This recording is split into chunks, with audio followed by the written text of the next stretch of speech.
และสมเด็จพระผู้มีพระภาคเจ้าพระองค์นั้นซึ่งเป็นพระอรหันต์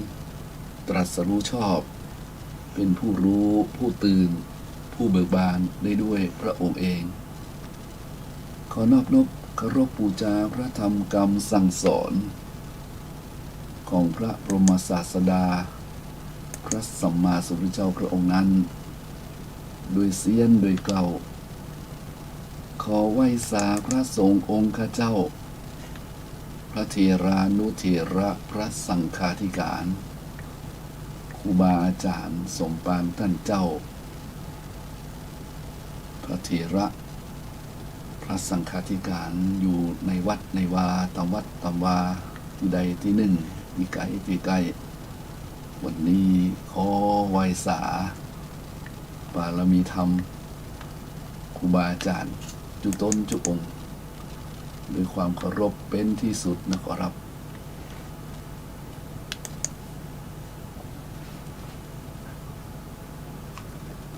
เศรษฐกิจทำพิษร้ายรุนแรงสินค้าราคาแพงเดือดร้อนประชาชนต่างแสวงทุจริตสังคมสลับซับซ้อนขาดด้านคุณธรรมความจนผลสะท้อนคุณธรรมทุจริตคิดหนุนนำประกอบกิจสุชนผลระกรรมเดือดร้อนตามนาความจนสำลิดผลก่อสร้างกรรมเวรธรรมบรรยากาศมงคลชีวิตประสิทธิพรคำกรสอนใจหลวงปู่จันทร์กุศโรพระพุทธพจน์วราพรวัดติดีหลวงท่านประพันธ์ไว้เมื่อปี 2540 เดือนกันยายนที่ 3 วันนี้นำมาอ่านให้ท่านสาธุชนญาติโยมทั้งหลายฟังในรายการธรรมะเพื่อการสืบสานและเพิ่มแรงบันดาลใจวัดชัยสถานทางสถานีวิทยุคลื่น 104.5 วันนี้ต้องขออนุโมทนากับท่านพระครูสมุวิศวัตร พรกิจโจท่านเป็นผู้อยู่ในห้องทรงอยู่ควบคุมเครื่องเสียงดูแลกิจการเผยแผ่พระธรรมคำสอนทางวิทยุอย่างทรหดอดทนโดยความวิริยะอุตสาหะยิ่งต้องขอบคุณอนุโมทนาขอบุญกุศลปกปักรักษาคุ้มครองเมื่อท่านแข็งแรงแข็งแกร่งอยู่ดีสบายสุขกายสุขใจเพื่ออำนวยอวยชัยเพื่อที่จะเป็นกำลังในการเผยแผ่พระพุทธศาสนาทางคลื่นพระพุทธศาสนาในคลื่น 104.5 และเครือข่ายทุกเครือข่ายนะครับวันนี้รายการธรรมะเพื่อการสืบสานเพิ่มแรงบันดาลใจวัดชัยสถานธรรมภาพเองก็มาจัดแทนวันนี้มาจัดแทนโยมมาจัดแทนท่านพระครูสิริอมราภิรัตน์วัดสารคามวัดสันอุ้มอมรารามสันอุ้มอมรารามวันนี้เพราะว่าวันนี้ท่านพระครูสิริอมราภิรัตน์ท่านติดท่านติดภารกิจติดงานอุปสมบทที่วัดดอนชัยท่ารั้วท่านไปเป็นผู้สวดดังนั้นในวันนี้อาตมาภาพพระครูประภัชชัยคุณ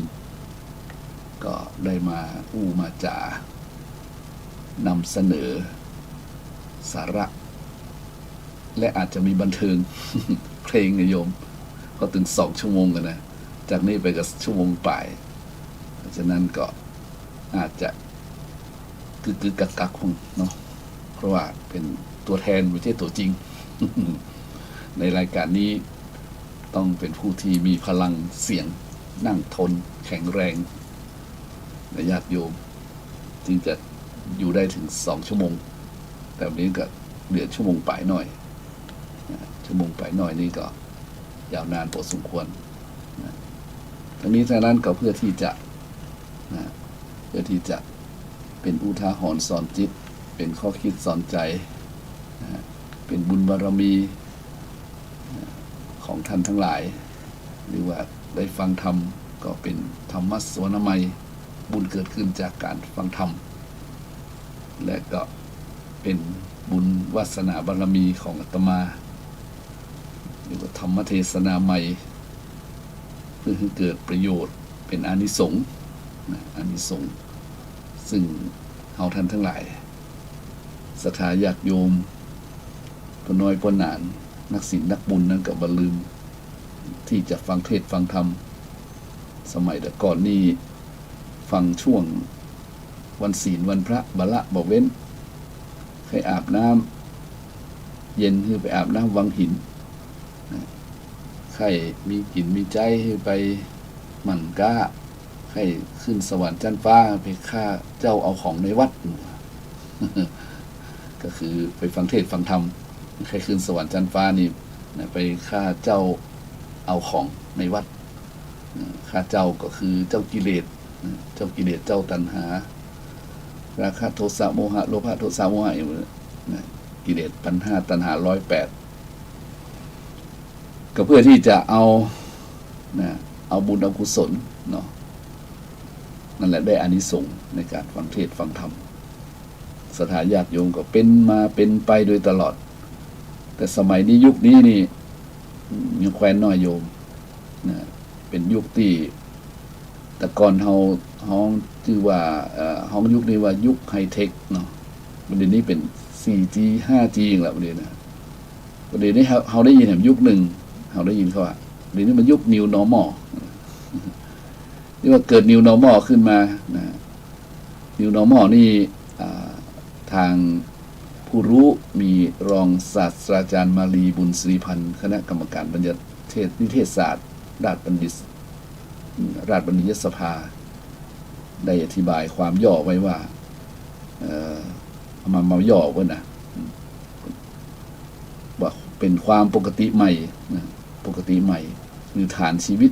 ฐานวิถีชีวิตใหม่หรือรูปแบบวิถีชีวิตใหม่อันหมายถึงรูปแบบการดำเนินชีวิตอย่างใหม่ๆนะซึ่งแตกต่างจากอดีตอันเนื่องจากมีบางสิ่งมากระทบจนแบบแผนและแนวทางปฏิบัติที่คนในสังคมคุ้นเคยอย่างเป็นปกติและเคยคาดหมายล่วงหน้าได้ต้องเปลี่ยนแปลงไปสู่วิถีใหม่ภายใต้หลักมาตรฐานใหม่ที่บ่คุ้นเคยทั้งวิธีคิดวิธีเรียนรู้วิธีสื่อสารวิธีปฏิบัติและการจัดการใช้ชีวิตแบบใหม่เกิดขึ้นหลังจากเกิดการเปลี่ยนแปลงอย่างใหญ่หลวงและรุนแรงอย่างใดอย่างหนึ่งซึ่งทำให้มนุษย์ต้องปรับตัวเพื่อรับมือกับสถานการณ์ในปัจจุบันมากกว่าจะทำรงรักษาวิถีดั้งเดิมหรือหวนหาถึงอดีตนี่เป็นเขียนความนิยามไว้ว่านี่คือ New Normal นะ New Normal ก็คือความปกติใหม่นะวิถีชีวิตใหม่นะเอาว่าใหม่ๆนะโยมเนาะรูปแบบชีวิตใหม่ซึ่งมันได้มาถึงหมู่เฮาแล้วนะมาถึงหมู่เฮาแล้วในยุคนี้สมัยแต่ก่อนเฮาได้ยินคำว่าไฮเทคนี่เขาอึ้งแล้วมันก็กำมา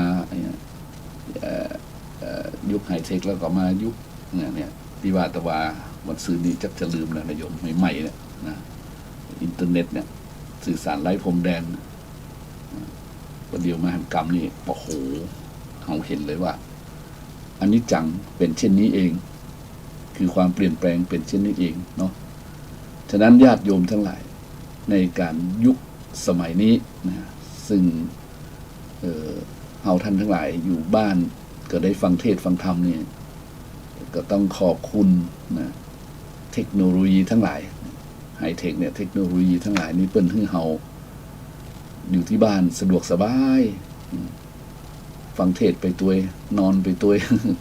มันก็โยมรีเตียวไปได้ยากการไปตัวอย่างเจ้าอาตมาจัดที่ขึ้น96นี่โยมโทรมา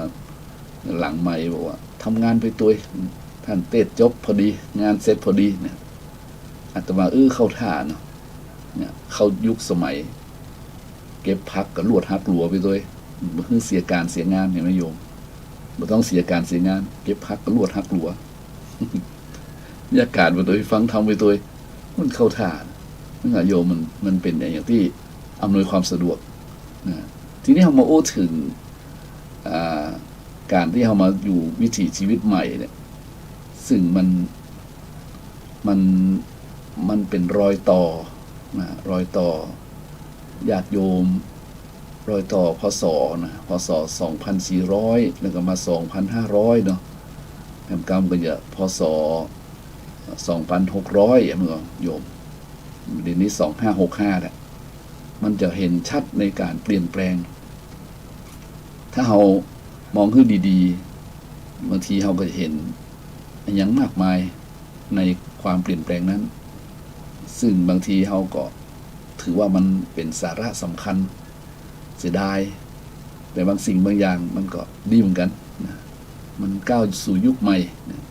ยุคใหม่ยุค 5G 6G ยุค New Normal วันนี้นะโยมแต่ว่ามันก็ดีเหมือนกันนะมันทำให้เราเห็นเท่ามองนะเรามองไปแต่ทีนี้ทั้งหลายทั้งปวงนั้นเราก็ตั้งอยู่ในคำที่ว่าเราบ่ลืมของเก่าเราบ่หลงของใหม่นี่สำคัญเราบ่ลืมของเก่าบ่เมาของใหม่ของเก่าบางสิ่งบางอย่างก็เป็นสิ่งที่ดีนะของเก่าดีมีนักเลยโยมนะของเก่าแล้วนะของอายุนักแล้วนะของมันมีคุณค่านะของเก่าของโบราณบางสิ่งบางอย่างมันก็เป็นอนุรักษ์วัฒนธรรมเป็นภูมิปัญญาเนี่ยเอาใจคำอย่างเนาะอนุรักษ์วัฒนธรรมภูมิปัญญาในชนชั้นบรรพชนคนยุคก่อนรุ่นก่อนซึ่งเป็นใจวิถีชีวิตแบบเรียบง่ายชีวิตของเปิ้นสมัยก่อนเรียบง่ายสบายเป็นเพราะว่าสังคมเกษตรกรสังคมเกษตรกรรมเกษตรกรอย่างแต่ก่อนนี้มันบัดใจเครื่องจักรโยมเมื่อ50ปีก่อนนี่นะเมื่อ50ปีก่อนนี่มันใจพลังงานคนพลังงานสัตว์อย่างเช่นทำสวนทำนาอย่างไถนาเนี่ยไถนานี่นะโยมไถนานี่ก็ใจแหงงัวแหงควายเนาะงัวล้ออย่างโยมงัวล้อนี่เป็นคนเฒ่าเลยนะเล่าเรื่องเรื่องเก่าๆเนี่ยมาเป็นเพื่อนกันสักหน่อยก็ได้ในโยมในภัยจะมีอย่างมาแจมกันได้เนอะ053-114-332วันนี้บัดใจเป็นธรรมะร้วนๆอย่างนะเป็นธรรมะสปะธรรมะนะสเพเหระสนทนาธรรมกันตอนบ่ายนิยมปกติแล้วตอนบ่ายอาตมามักจะบ่ค่อยได้จัดเพราะว่ามันเป็นช่วงเวลาที่รับแขกแล้วเนี่ยบ่ายโมงนี่ก็มันพูดญาติโยมไปต่างประเทศพุ่นน่ะอิสราเอลเลบานอนนี่พุ่นนะทีนี้วันนี้ท่านบ่ได้จัดท่านพระครูสิริอมราภิรัตน์บ่มานี่เขาก็จำเป็นลุกขึ้นมาสู้กับความง่วงน้อยเพราะฉะนั้นก็อาจจะเป็นรูปแบบหนึ่งนะโยมเนาะฟังแล้วคือมันสบายแต่มีสาระนะเพราะฉะนั้นถ้าสถานญาติโยมจะเวลาจะมาอู้ถึงเก่าๆญาติโยมก็สามารถสนทนากับอาตมาได้เด้อเรื่องที่อู้นี่มันเป็นความเก่าเล่าความหลังบรรยากาศก่อนที่จะไปสู่วิถีใหม่เนี่ยนะสมัยแต่ก่อนนี้เป็นสังคมเกษตรนะเกษตรนะฉะนั้นเกษตรกรรมเกษตรกรก่อนนึกกับมันเป็นเรื่องหนึ่งนะเป็นเรื่องของท้องทุ่งเรือกสวนไร่นา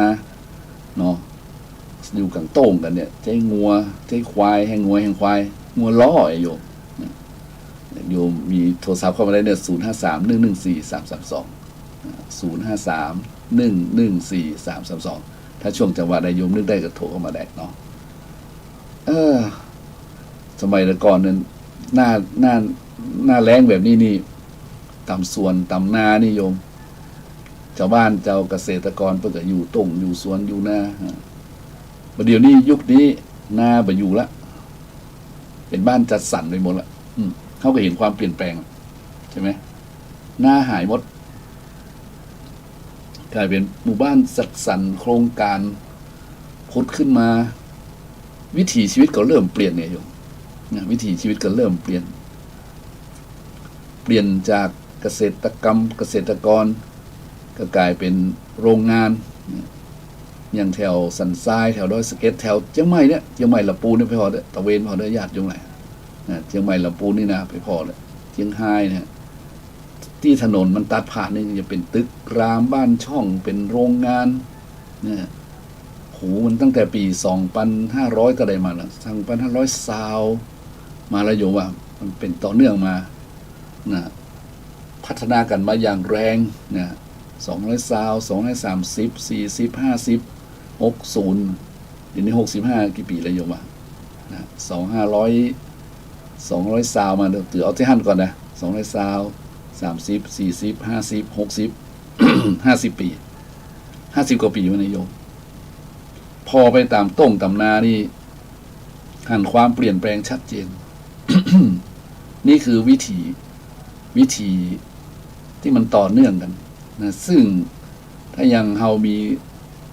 ความเข้าใจคำว่าอนิจจังนี่เฮาก็เห็นว่ามันเป็นธรรมดานะเป็นธรรมดาแต่ทีนี้มันไปกระทบระบบนิเวศหลายอย่างเหมือนเนอะระบบที่อยู่ที่อาศัยมันคนมาอยู่ก็มีปัญหาตามมาเช่นปัญหาสุขอนามัยกานะตลอดจนถึงเกี่ยวข้องกับสังคมต่างๆนะคนมาอยู่ในสังคมมันคนมามากมายหลายพฤติกรรมหลายพฤติการหลายจิตหลายใจหลายวัฒนธรรมเนี่ยโยมบางทีก็มีปัญหาบางทีก็ไม่ค่อยมีปัญหาก็แล้วแต่ทีนี้เรื่องนี้มันก็เปลี่ยนแปลงไปอย่างเดี๋ยวนี้มันเปลี่ยนแปลงใหญ่หลวงอย่างเช่นสังคมสมัยก่อนนี้เปิ้นเกษตรกรรมเกษตรกรนี่เนาะเปิ้นเลี้ยงหมูเปิ้นก็มีเล้าหมูเนาะประเดี๋ยวนี้กลายเป็นฟาร์มหมูญาติโยมเลยพูดถึงเรื่องนี้หน่อยนึงเพราะว่าประเดี๋ยวนี้หมูก็เรามีปัญหาเราเห็นข่าวเนาะหมูติดเชื้อหมูสบายนะแต่ทีนี้ก็มันกระทบถึงเป็นลูกโซ่เลยทีนี้หมูราคาแพงกำลังแก้กันจะเป็นอย่างไรก็คอยฟังข่าวเพิ่นไปเถอะนะแต่ที่แน่ๆก็คือเฮาตามข่าวว่าเฮาได้กินหมูแปลงแล้วนะคนเฮาเนี่ยหมูเฮาเนี่ยได้กินหมูแปลงอันนี้ก็มันเป็นเรื่องที่เอามามาจากญาติโยมได้เปรียบเทียบเห็นวิถีชีวิตนะความปกติใหม่และยิ่งมาเจอสถานการณ์เนี่ยสถานการณ์นี้ความเปลี่ยนแปลงในญาติโยมไทยในสิ่งต่างๆที่มันอยู่ในโลกเนี่ยสภาพแวดล้อมดินฟ้าอากาศก็เลยวิปริตบ้านเฮายังดีอยู่แต่มันก็มีผลกระทบฝนอาจจะน้อยหรือตกบ่ถูกต้องตามฤดูกาลฝนตกอาจจะแรงเนี่ยแต่ถ้าดูข่าวต่างประเทศดูข่าวเกี่ยวกับเรื่องภัยธรรมชาตินี่ก็เห็นโอ้โหมันมีหมดเลยโยมมันมีทั้งไฟวันนี้มีโยมส่งคลิปไลน์เป็นข่าวต่างประเทศเมื่อกี้เนี่ยธรรมาหันแล้วก็มันเป็นเรื่องที่เฮาอยู่ใกล้ตัวเฮานะญาติโยมไหนมันเป็นส่งมานี่มันมีทั้งไฟเดี๋ยวมาไฟหิมะนะมันมีทั้งไฟทั้งลมทั้งหิมะทั้งน้ำท่วมในพื้นที่โลกแหละมากมายก็เลยมาบอกให้ญาติโยมว่าประเดี๋ยวนี้ภัยธรรมชาตินี่มันแรงนะยุคนี้มันแรงมากแล้วมันก็มีเกิดให้สบายกันความบ่สบายเกิดขึ้นอย่างที่เราทราบนะยุคนี้เป็นยุคของ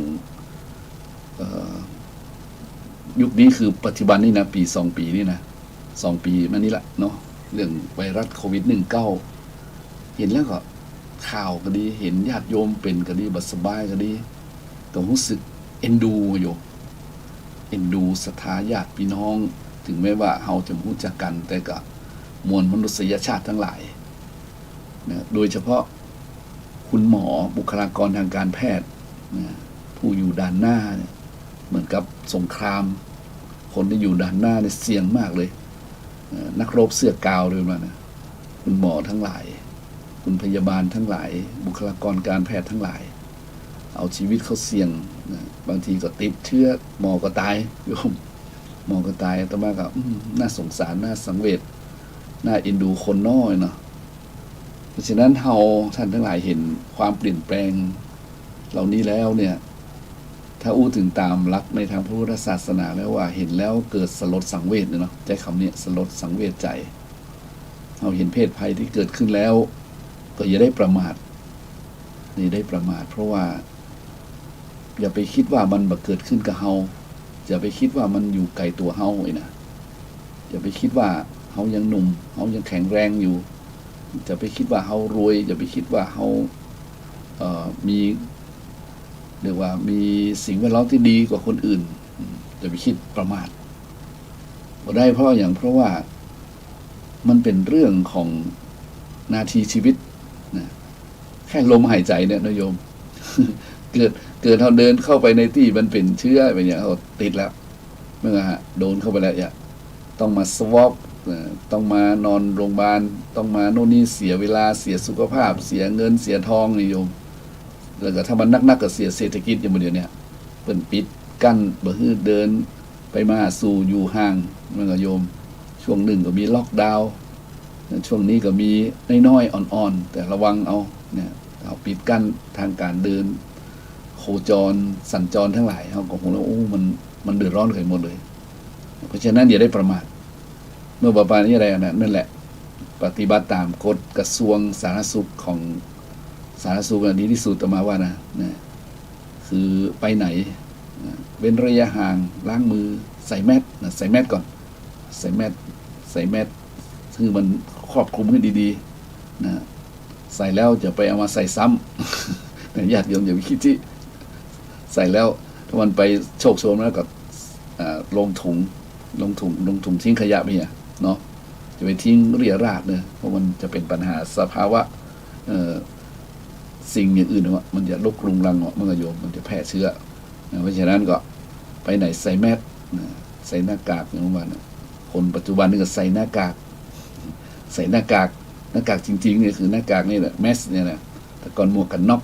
มันหมวกกันน็อกดูตลกวันนี้ใส่หน้ากากทับซ้อนแหมโยมบางคนชั้นเดียวบอกไหวกับ2 ชั้นเนี่ยชั้นเดียวเอา2 ชั้นเอา2 ชั้นเข้าไปนะแล้วก็อยู่ห่างเนี่ยเพื่อนจะมีสูตรหรออยู่ห่างคือเว้นระยะห่างนี้ในบ้านมันเว้นบ่ได้วันนะเว้นบ่ได้ทีนี้เฮาก็ต้องหมั่นสำรวจลูกหลานไปไหนก็ต้องบอกกล่าวเข้าบ้านก็ต้องบอกกล่าวไปไหนมาเนี่ยเพื่อเราจะได้ระวังไปตัวบางทีเอาเชื้อมาติดปอบปู่ย่าตายายในบ้านต้องบอกคือลูกหลานเข้าบ้านก็ต้องล้างมือต้องเข้าล่างก็ต้อง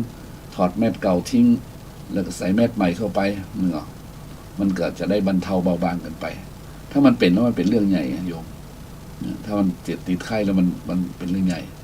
อันนี้ก็ต้องระวังอันนี้นี่ญาติโยมเป็นอยู่แล้วเนาะญาติโยมทำงานอยู่แล้วใจได้อยู่แล้ว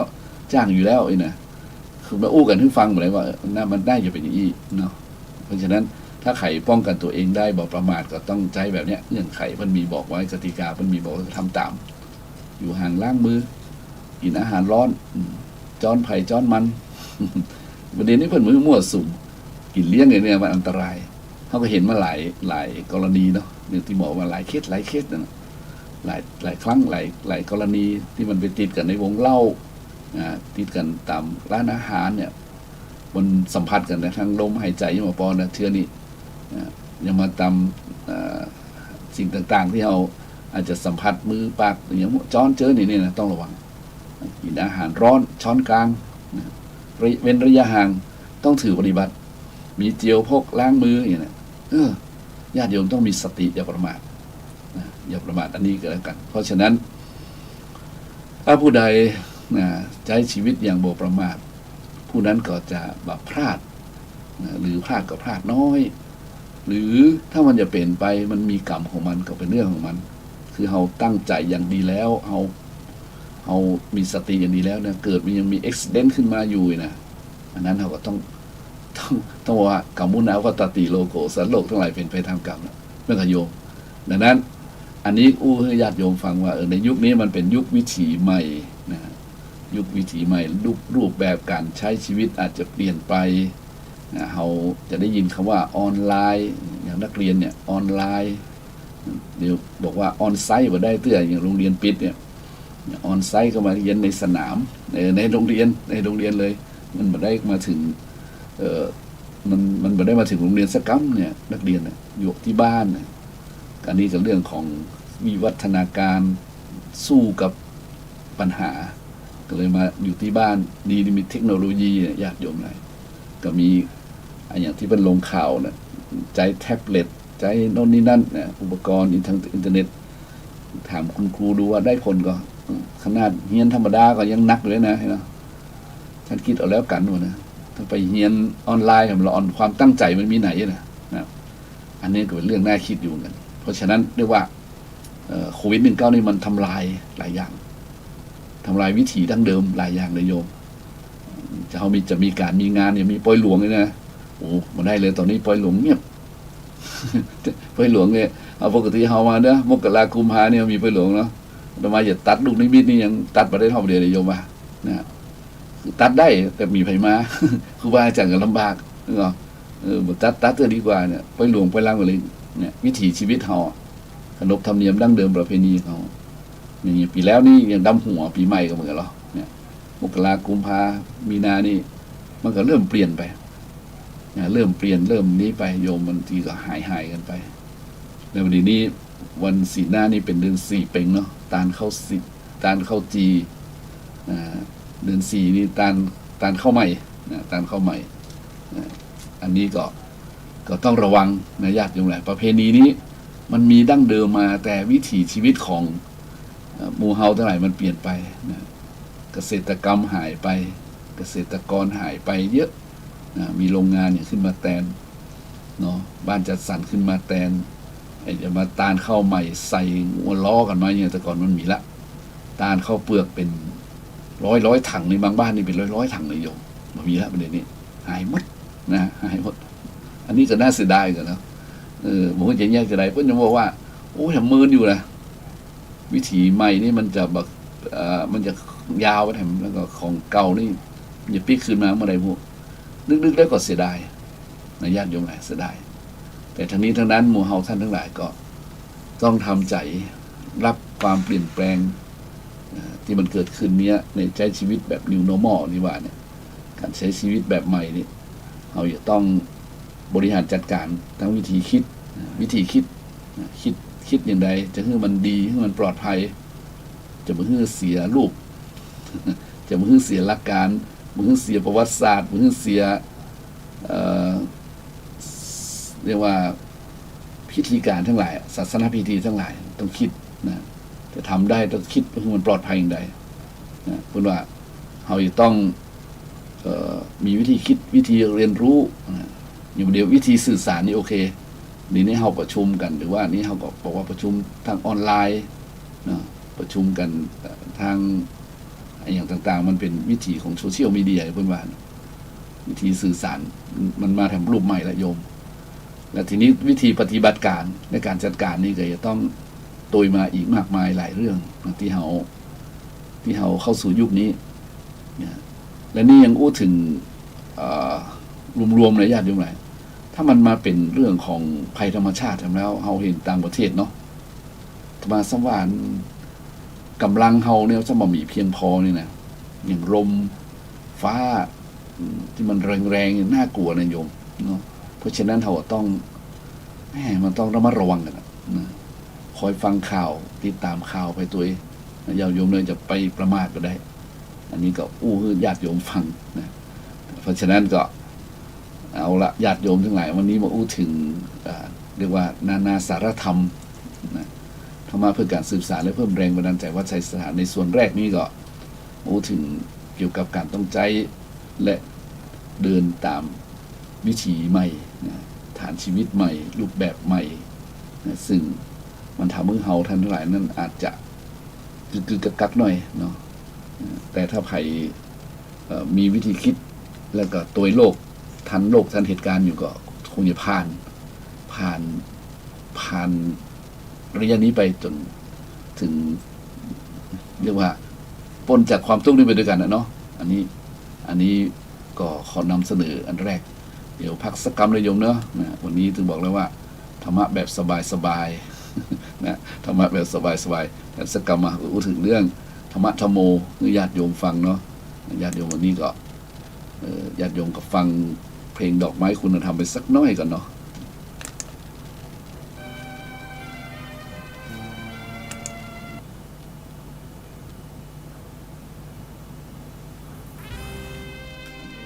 เรื่องของเทคโนโลยีและญาติโยมเป็นเรื่องเทคโนโลยีซึ่งอันขอมอบดอกไม้ดอกนี้แด่ผู้ที่ใฝ่หาจะอยู่แห่งไหนจะใกล้จะไกลจนสุดขอบฟ้าขอมอบธรรมะที่บริสุทธิ์ดุจกระแสธารา เป็นกำลังใจให้คุณเป็นกำลังใจให้เธอเป็นสิ่งเสนอให้มาคุณธรรมทองแสงอย่าถอยแรงศรัทธาเป็นเปลวเทียนที่ไม่งามเป็นสายทานที่ชุ่มปาคือแผ่นฟ้าคุณธรรม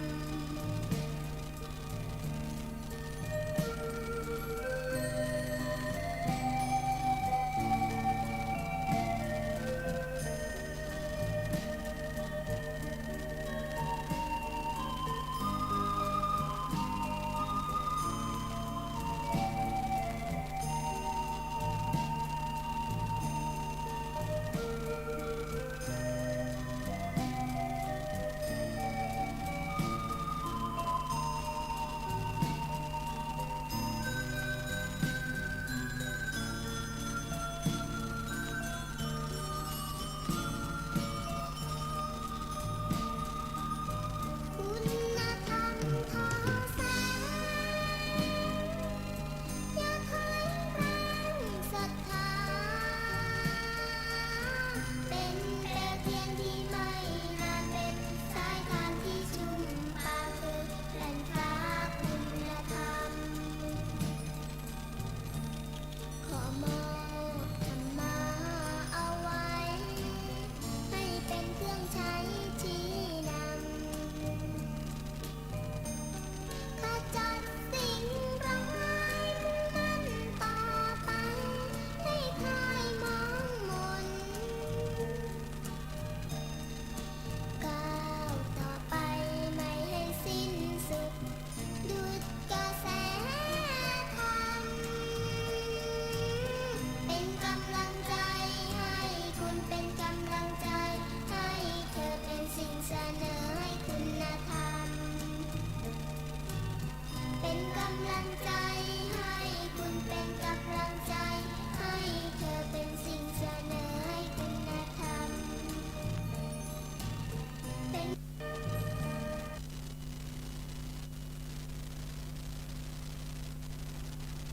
เอาละญาติโยมทั้งหลายเนาะก็สลับกันง่วง กันง่วงไปเลยญาติโยมวันนี้อาตมาบอกแล้วญาติโยมวันนี้มาแทนเพิ่น รู้ที่อาตมาเป็นเจ้าของรายการ แต่ทำไปนี้ท่านทั้งหลายชินกับท่านพระครูสิริอมราภิรัตน์เพราะว่าท่านจะอู้นะภายในชั่วโมงกึ่ง2 ชั่วโมงนี้สบายท่านนำเสนอ แต่สำหรับวันนี้ก็เปลี่ยนแปลงหรือว่าวิธีใหม่น้อยๆในช่วงนี้ก็จะเป็นช่วงของการเสนอเรื่องเกี่ยวกับญาติโยมทั้งหลายที่ได้ฟังเทศน์ฟังธรรมบ่อยๆจะมีอานิสงส์อย่างใดนั้นญาติโยมก็คุ้นเคยนะคุ้นเคยกับการได้ยินได้ฟังเนาะสิ่งที่บ่เคยได้ยินได้ฟังจะได้ยินได้ฟังนะวันนี้จะมาอู้ถึงเรื่องหนึ่งนะซึ่งอาจจะแปลกไปสักน้อยหนึ่งสำหรับญาติโยมทั้งหลายแต่ความจริงแล้วก็มาใน มาในเรียกว่ามาในพระไตรปิฎกนั่นแหละญาติโยมทั้งหลายได้สดับรับฟังเพื่อที่ว่าจะทางหอนสอนที่เป็นข้อคิดสอนใจคือการฟังธรรมที่เราคุ้นเคยกันก็เราจะคุ้นเคยกับว่าย่อมได้ฟังสิ่งที่ยังไม่เคยฟังได้เรียนรู้สิ่งที่ยังไม่เคยเรียนรู้สิ่งใดที่เคยได้ฟังแล้วก็ทำให้แจ่มแจ้งเข้าใจชัดเจนยิ่งขึ้นเนาะหรือบางสิ่งมันทำให้หายความสงสัยบรรเทาเบาบางมดเท่าได้ฟังธรรมบ่อยๆและจะทำให้ความเห็นของเรานั้นถูกต้องจะเป็นคนมีสัมมาทิฏฐิได้ญาติโยมนะเพราะมาจากการฟังเพื่อว่าเข้าหูสู่ใจและก็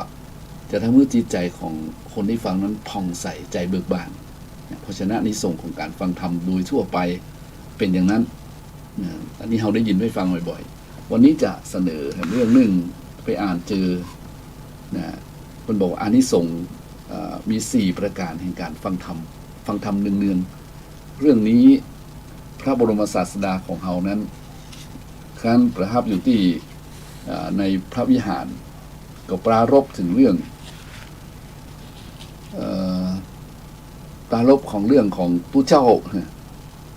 สมัยกับตู้เจ้านะตู้เจ้าเพิ่งสอนตู้เจ้าบ่ค่อยพอใจฟังธรรมคือบรรพชิตคือตู้เจ้าเหล่านั้นน่ะสมัยก่อนนี่เคยเกิดเป็นพราหมณ์มาก่อนเคยเป็นพราหมณ์จะเกิดเป็นพราหมณ์มาก่อนจะบวชก็มีพราหมณ์กลุ่มหนึ่งฟังเทศฟังธรรมแล้วเนี่ยฟังแล้วก็เกิดความเข้าใจน้อมใจออกบรรพชาอุปสมบทในสำนักของพระบรมศาสดากลุ่มนี้ประมาณถึง500กันนะโยมปรากฏว่าบรรพชิตพราหมณ์เหล่านี้เป็นคนบ่ยอมไปฟังเทศฟังธรรมของพระพุทธเจ้าเพราะอย่างเพราะท่านนงเพราะทรนงท่านนงว่าพระธรรมคำสอนของพระสัมมาสัมพุทธเจ้าเนี่ยเฮาได้ยินได้ฟังบ่อยนะเฮาฮู้แล้วนะที่เฮาบ่ฮู้บ่มีเนาะขนาดอยู่ใกล้พระพุทธเจ้าฟังเทศฟังธรรมกันเนี่ยยังมีกลุ่มตู้เจ้าเนี่ยกลุ่มเป็นพราหมณ์เนี่ยแบบชอบไปฟังธรรมอยู่ว่าเปิ้นไปฟังธรรมกันมีถึงตู้เจ้ามีถึงสามเณรมีถึงภิกษุณีเนาะถึงมีศรัทธาประชาชนเนี่ยแต่กลุ่มตู้เจ้าที่เป็นพราหมณ์บวชแล้วเป็นถึง500คนเนี่ยบ่ยอมเข้าไปฟังเทศฟังธรรมหาว่าฮู้แล้วอ่ะ ฮู้แล้วเนี่ยบ่มีบ่ไปฟังละบ่ไปฟังธรรมละเนี่ยครั้งนั้นเพิ่นบอกว่าพระศาสดาพระบรมศาสดาของเขาเนี่ยทรงทราบเรื่องนั้นแล้วท่านก็ฮ้องทูตเจ้ามารับสั่งมาเลยรับสั่งให้ภิกษุทั้งหลายเราต้องเข้าเฝ้าแล้วก็ทรงแสดงอานิสงส์แห่งการฟังธรรม4ประการคือแก่ทูตเจ้าทั้งหลายฟังซึ่งทูตเจ้าทั้งหลายเมื่อเป็นอย่างนั้นก็ต้องฟังในญาติโยมหลายพุทธเจ้าเพิ่นบอกว่าโอ้นี่นะท่านทั้งหลายการที่เฮาท่านหลายมาบวชแล้วเนี่ยการฟังธรรมนั้นนะจะต้องฟังด้วยจิตด้วยใจเน้อเนี่ยแล้วพระองค์ก็ทรงแสดงนะว่าทุกเจ้าทั้งหลายภิกษุทั้งหลายการฟังธรรมด้วยความตั้งใจนะตั้งใจที่มุ่งพินิจพิจารณาธรรมสอดส่องด้วยความใคร่ควรเป็นตัวอย่างมีสตินั้นจนคล่องแคล่วจนเข้าใจดีแล้วหากตายลงทั้งที่เป็นปุถุชนคือได้ฟังธรรมอยู่แต่ยังเป็นปุถุชนอยู่ย่อมบังเกิดในหมู่เทพนิกายใดนิกายหนึ่งย่อมบังเกิดในหมู่เทพนิกายใดนิกายหนึ่งบทแห่งธรรมที่เคยศึกษามาจนคล่องได้ฟังมาจนดีแล้วนั้นย่อมปรากฏแก่เธอผู้มีความสุขอยู่ในภพนั้นแม้ถึงว่าสติมันจะเกิดขึ้นจ้าแต่ภิกษุเธอเหล่านั้นพุทธเจ้าใจคำว่าเธอแต่เธอเหล่านั้นก็ย่อมบรรลุคุณวิเศษโดยฉับพลันคือสำเร็จมรรคผลได้เร็วอันนี้มาวิเคราะห์พระเจ้าเป็นเทศนาธรรมให้ทุกเจ้าทั้งหลายฟังนะญาติโยมนะมาวิเคราะห์กันว่าทุกเจ้าบางตนได้ฟังธรรมแล้วเนี่ยยังเป็นปุถุชนอยู่นะแต่ได้สาธยายสวดมนต์ค ข้องปากขึ้นใจเกิดตายลงไปนะเกิดตายลงไปนี่ย่อมบังเกิดในหมู่เทพนิกายเทพนิกายใดเทพนิกายหนึ่งบทแห่งธรรมย่อมปรากฏอันนี้เป็นกำลังใจเลยโยมสำหรับหมู่เฮาทั้งหลายเนาะส่วนมากก็จะเป็นกัลยาณชนจันกัลยาณชนไม่ใช่อริยชนเนี่ยยังเป็นปุถุชนยังเป็นกัลยาณชนส่วนมากเฮาก็มีการไหว้พระหับศีลคล่องนะสวดมนต์ได้บางคนสวดมนต์เก่งโยมนะบางคนสวดมนต์แปลความหมายได้คล่องเกสาโลมานะขาทันตาได้คล่องโยมแต่ยังเป็นปุถุชนอยู่อย่างหมู่เฮาทั้งหลายเนี่ยยังบ่สิ้นราคะโทสะโมหะยังบ่ได้ชั้นใดชั้นหนึ่งเตยนะเพิ่นว่าหากเธอตายลงทั้งที่เป็นปุถุชนย่อมบังเกิดในหมู่เทพนิกายฉะนั้นก็แสดงเห็นว่าตรงนี้ประเด็นนี้แสดงเห็นว่าพระเจ้าท่านบอกว่าเฮาคล่องกันดีแล้วเนี่ยมีจิตใจที่ดีแล้วเนี่ยถึงเป็นคนมีกิเลสอยู่ตายก็เข้าสู่หมู่เทพน่าชื่นใจนะโยมน่าชื่นใจขึ้นไปอยู่กับหมู่เทพได้เนี่ยโอ้พอใจแล้วโยมแต่ทีนี้เพิ่นบอกว่าธรรมที่เฮาเคยท่องมานะเคยเรียนมาน่ะมันเป็นวาสนานะวาสนาเฮานึกถึงได้นึกถึงได้นะนึกถึงได้เพิ่นว่าแม้สติคือระลึกได้มันจะเกิดขึ้นเมินหน่อยอย่างสมมติเราไปอยู่ในเทพนิกายแล้วเมินหน่อยเนาะแล้วเกิดสติขึ้นมานี่เฮาเคยอยู่ในโลกมนุษย์เคยเป็นคนสวดโยโกห้องเข้าวัดเข้าวาถือศีล 5ศีล 8ประเดี๋ยวนี้เฮานึกออกเพิ่นว่าบทแห่งธรรมนะบทแห่งธรรมปรากฏขึ้นแล้วอาจจะสำเร็จเพิ่นว่านะคุณย่อมบรรลุคุณวิเศษโดยพลันย่อมบรรลุคุณวิเศษโดยพลันอันนี้แปลว่าอาจจะสำเร็จมรรคผลในที่นั้นได้ในญาติโยมอันนี้ก็เป็นอานิสงส์ที่ทำให้เราท่านทั้งหลายซึ่งมันเข้าวัดปฏิบัติธรรมมันฟังเทศฟังธรรมมันสวดโยโกห้องไงนะถึงแม้ปุถุชนแล้วก็ตายไปเป็นปุถุชนแล้วตายไปบ่เสียหายบ่เสียหลายอันนี้อันที่หนึ่งนี่อันที่สองครับโยมคุณเจ้าว่าหากเธอตายทั้งที่ยังเป็นปุถุชนอยู่ไปบังเกิดในหมู่เทพนิกายใดนิกายหนึ่งหากบทแห่งธรรมไม่ปรากฏตะกี้ปรากฏนะวันนี้ไม่ปรากฏหากบทแห่งธรรมไม่ปรากฏแก่เธอผู้มีความสุขอยู่ในภพนั้นแต่เมื่อภิกษุผู้มีฤทธิ์ถึงความชำนาญทางจิตแสดงธรรมแก่เทพบริษัทอยู่เธอย่อมได้ความคิดย่อมได้ความคิดนึกได้ว่านี่คือธรรมวินัยที่เราเคยอยู่ประพฤติในการก่อนสติเกิดขึ้นช้าแต่เธอก็ย่อมบรรลุมรรคผลได้โดยเร็วเปรียบเหมือนคนรู้จักเสียงกลองเป็นอย่างดีพอได้ยินเสียงกลองก็รู้ได้ทันทีว่านี่คือเสียงกลองโยมเป็นกำลังใจอย่างดีเลยใครที่ขี้ค้านสวดมนต์ใครที่ขี้ค้านนี่นะแล้วท้อใจนะโยมแล้วก็ตายไปขณะที่เป็นปุถุชนเนี่ยบ่พุทธตื่นเลยถ้าฟังทำแบบนี้แล้วบ่พุทธตื่นแล้วมีกำลังใจเลยโยมนะขนาดว่าหากบทแห่งธรรมไม่ปรากฏคือบทแห่งธรรมบ่ปรากฏคือนึกบ่ได้ถือว่าไปเกิดเป็นเทวดานึกบ่ได้เลยนึกบ่ได้ทำไมมาเกิดเป็นเทวดาบอกเหมือนกับว่างเปล่าหมดเลยแต่เมื่อมีภิกษุผู้มีฤทธิ์ถึงความชำนาญทางจิตได้ขึ้นไปแสดงธรรมเนาะแก่เทพบริษัทอยู่ก็ได้สติขึ้นเลยได้ความคิดอันนี้รู้เนี่ยเป็นธรรมวินัยที่เราเคยเรียนเคยประพฤติมาในการก่อนแล้วก็บรรลุได้ทันทีทันใดญาติโยมทั้งหลายอันนี้มันเป็นกำลังใจนะแต่มาว่านะในท่ามกลางความทุกข์ยากลำบากมืดมิดเนาะญาติโยมมันอาจจะมีแสงสว่าง เกิดขึ้นมาแวบนึกได้เลยอ่ะโอ้แสงไฟ อันนี้มันเปรียบเทียบมันเสียงกลองตุ้มตุ้มขึ้นมาโอ้เสียงกลอง โอ้สติเกิดขึ้นเมื่อสติระลึกได้ญาติโยมหลายพุทธเจ้าว่าเธอก็ย่อมบรรลุมรรคผลได้โดยเร็วโอ้พอพุทธตื่นละโยมน่าคิดว่าเป็นอย่างที่นักใจละว่าเป็นอันที่นักใจว่าหมู่เฮาทั้งหลายนะที่เฮาตั้งใจตั้งจิตทำบุญทำกุศลไปวัดสวดมนต์สวดโยโกห้องนะแล้วก็มาสมาทานเบญจศีลหื้อตานี่นะถึงแม้ว่าเฮาจะตายไปถึงยังเป็นปุถุชนอยู่แต่จิตบุญกุศลที่เราทำไว้น่ะเนี่ยบุญกุศลที่เราทำไว้น่ะมันจะเป็นวาสนาบารมีโดยเฉพาะจิตสุดท้ายถ้าเกิดไผ่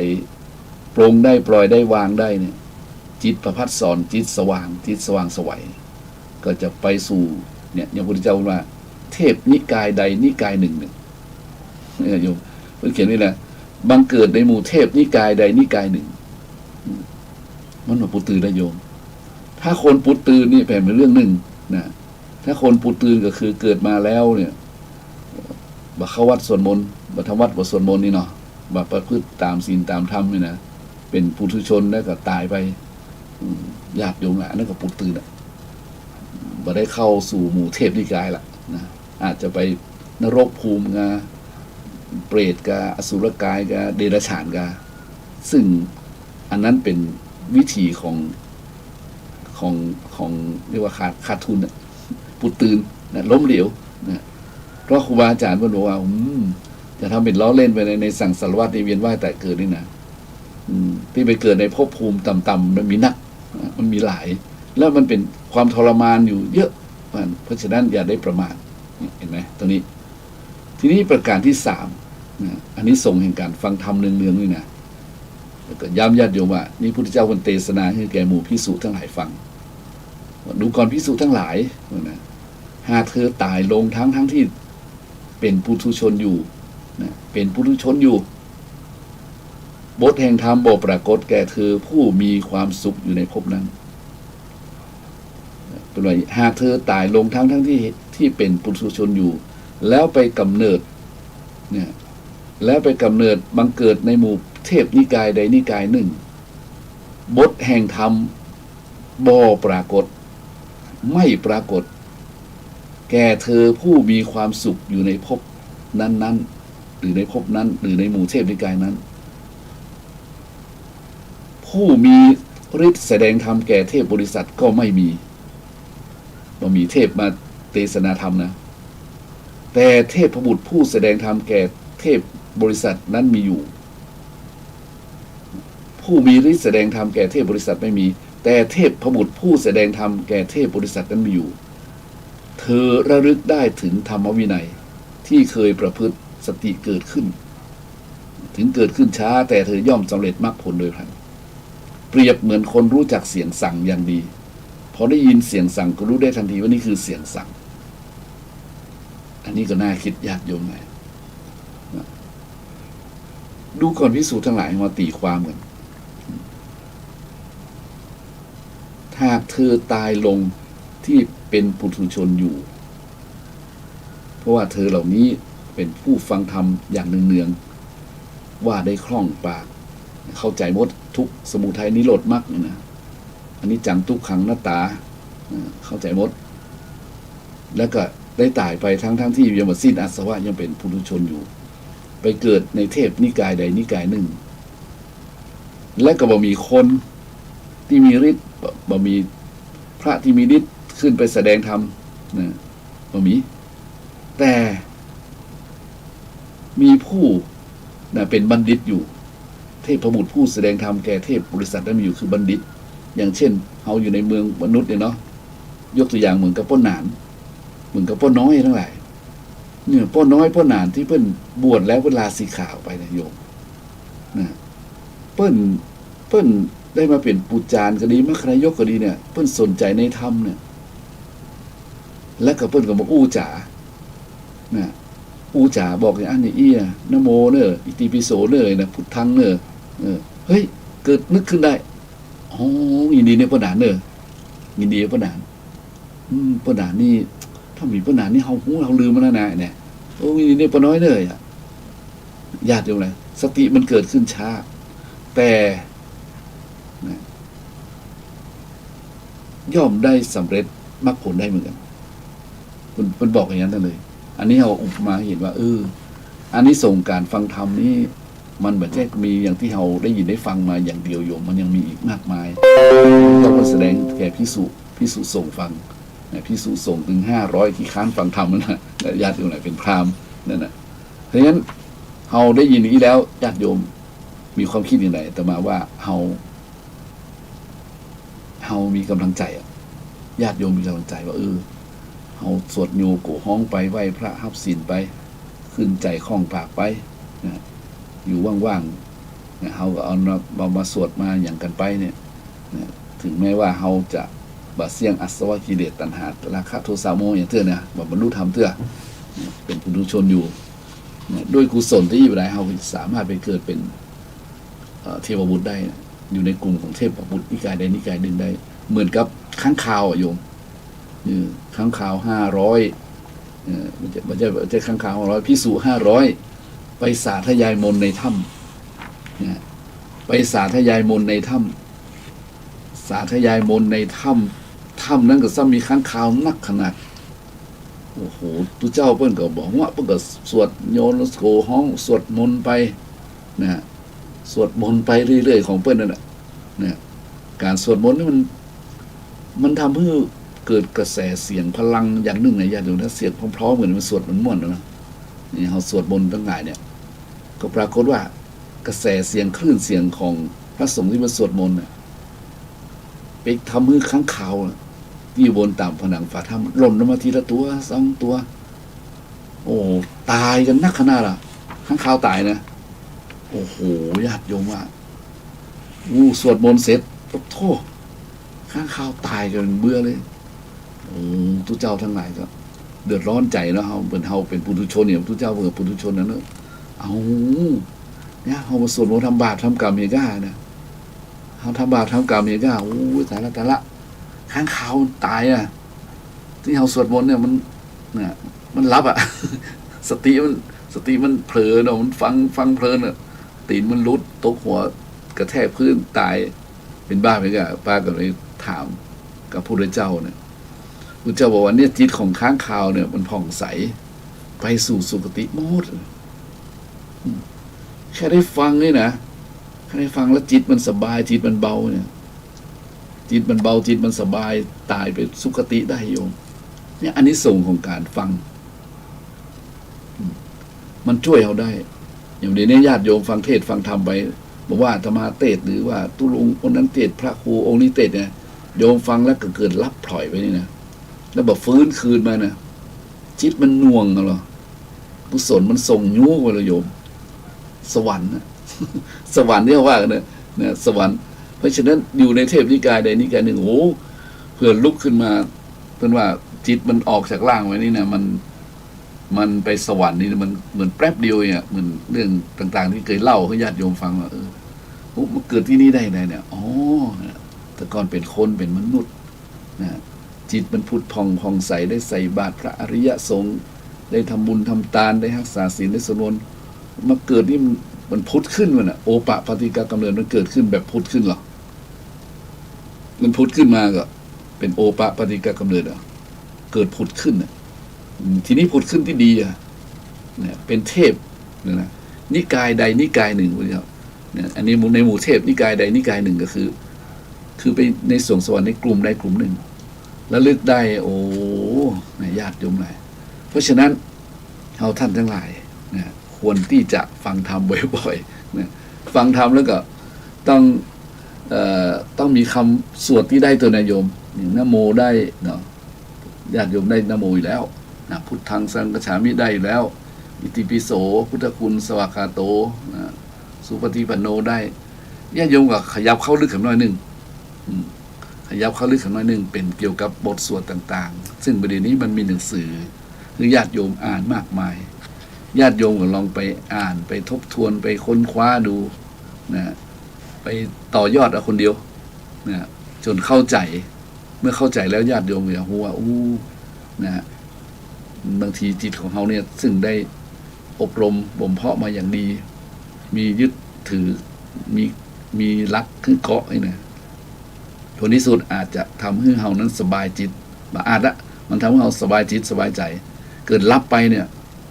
บางทีอาจจะรับไปลวดไปนะญาติโยมบ่ต้องห่วงผู้พ่อแม่พี่น้องบ่ต้องให้บ่ต้องหุยละ นะญาติโยมหลายอันนี้ก็เป็นส่วนหนึ่งที่เป็นอานิสงส์ที่พระพุทธเจ้าเพิ่นแสดงให้แก่ภิกษุทั้งหลายฟังนะในครั้งนั้นนะนี่มาในอังคุตจตุนิกายนะโยมในคาถานี้เพิ่นบอกว่าเหตุที่พระผู้มีพระภาคทรงแสดงธรรมนี้ก็เพราะว่าทุเจ้าบ่ค่อยพอใจในการฟังธรรมนะที่กล่าวมาข้างต้นนะทีนี้ประการที่สี่พระพุทธเจ้าบอกว่าเนี่ยถ้าเธอนะฟังเทศฟังธรรมนะแล้วก็สาธยายมนต์ได้คล่องปากคล่องใจดีแล้วเอาใจเข้าไปเพ่งพินิจดีแล้ว แทงตลอดด้วยความเห็นก็ย่อมได้รับอานิสงส์ประการที่สี่ว่าหากเธอตายลงนะทั้งที่ยังเป็นปุถุชนไปบังเกิดในหมู่เทพนิกายใดนิกายหนึ่งบทแห่งธรรมไม่ปรากฏแก่เธอผู้มีความสุขอยู่ในเทพนั้นภิกษุผู้มีฤทธิ์ก็มิได้แสดงธรรมแก่เทพบริษัทเทพบุตรก็ไม่ได้แสดงธรรมแต่เทพบุตรผู้เกิดก่อนในรุ่นพี่ย่อมเตือนเธอให้นึกถึงพรหมจรรย์ที่เคยประพฤติสำคัญตรงนี้เธอย่อมระลึกได้และได้สติมันเกิดขึ้นจ้าแต่เมื่อได้สติแล้วเธอย่อมสำเร็จมรรคผลโดยพลันเปรียบเหมือนสหายสหายที่เคยเล่นโดยกันเมื่อเป็นละอ่อนเมื่อเล่นฝุ่นด้วยกันมาเมื่อเป็นทารกแล้วมาเมื่อปะกันในการต่อมาขณะที่เป็นผู้ใหญ่ต่างคนต่างเป็นผู้ใหญ่แล้วแต่ได้มันระลึกถึงเหตุการณ์สมัยเล่นฝุ่นด้วยกันเขาก็ย่อมระลึกได้ความหลังข้อนี้ข้อที่ห้านี้มันเป็นอาตมาว่าถือว่าเป็นข้อที่สี่เนี่ยนะถือว่ามันเป็นเรื่องที่เฮาบ่เคยได้ยินได้ฟังมาอยู่นะว่าหรือญาติโยมอาจจะได้ยินได้ฟังมาแล้วถ้าคนได้อ่านนักฟังนักก็ได้ยินมาแล้วทุกเจ้าวันเทศนาละเนาะว่าคนที่สวดมนต์อ่านธรรมนะจนคล่องใจคล่องปากนะขึ้นใจคล่องปากแล้วแล้วก็ความเข้าใจมันมีสูงความเข้าใจคือเห็นกฎแห่งไตรลักษณ์นะอนิจจังทุกขังหน้าตายนะแต่ยังบะสิ้นอาสวะเตื้อพอตายไปทั้งที่ยังเป็นบุญชนเนี่ยก็ไปบังเกิดในหมู่เทพไปถึงขั้นหมู่เทวดานิกายใดนิกายหนึ่งไปสวรรค์นั่นแหละระลึกก็บ่ออก บทแห่งธรรมไม่ปรากฏคือระลึกบ่ออกบางทีมันลืมเนาะมันลืมตายแล้วมันลืมหมดเราทีระลึกบ่ได้ทุกเจ้าผู้มีฤทธิ์ก็บ่สามารถจะไปแสดงธรรมแก่บริษัทนั้นบ่มีจะมีป้อน้อยป้อนานก็บ่มีนะเทพบุตรที่เทพบุตรก็คือเตบุตรคือป้อน้อยป้อนานที่สมยุติกี้นะบ่มีป้อน้อยป้อนานก็บ่มีนะแต่รุ่นพี่วะนะแต่เทพบุตรผู้เกิดก่อนก็คือรุ่นพี่เนี่ยนะรุ่นพี่นี่แบบท้อญาติโยมมาเกิดก่อนมีประสบการณ์ผลรัตัญญูรู้มาดีราตรีมายาวนาน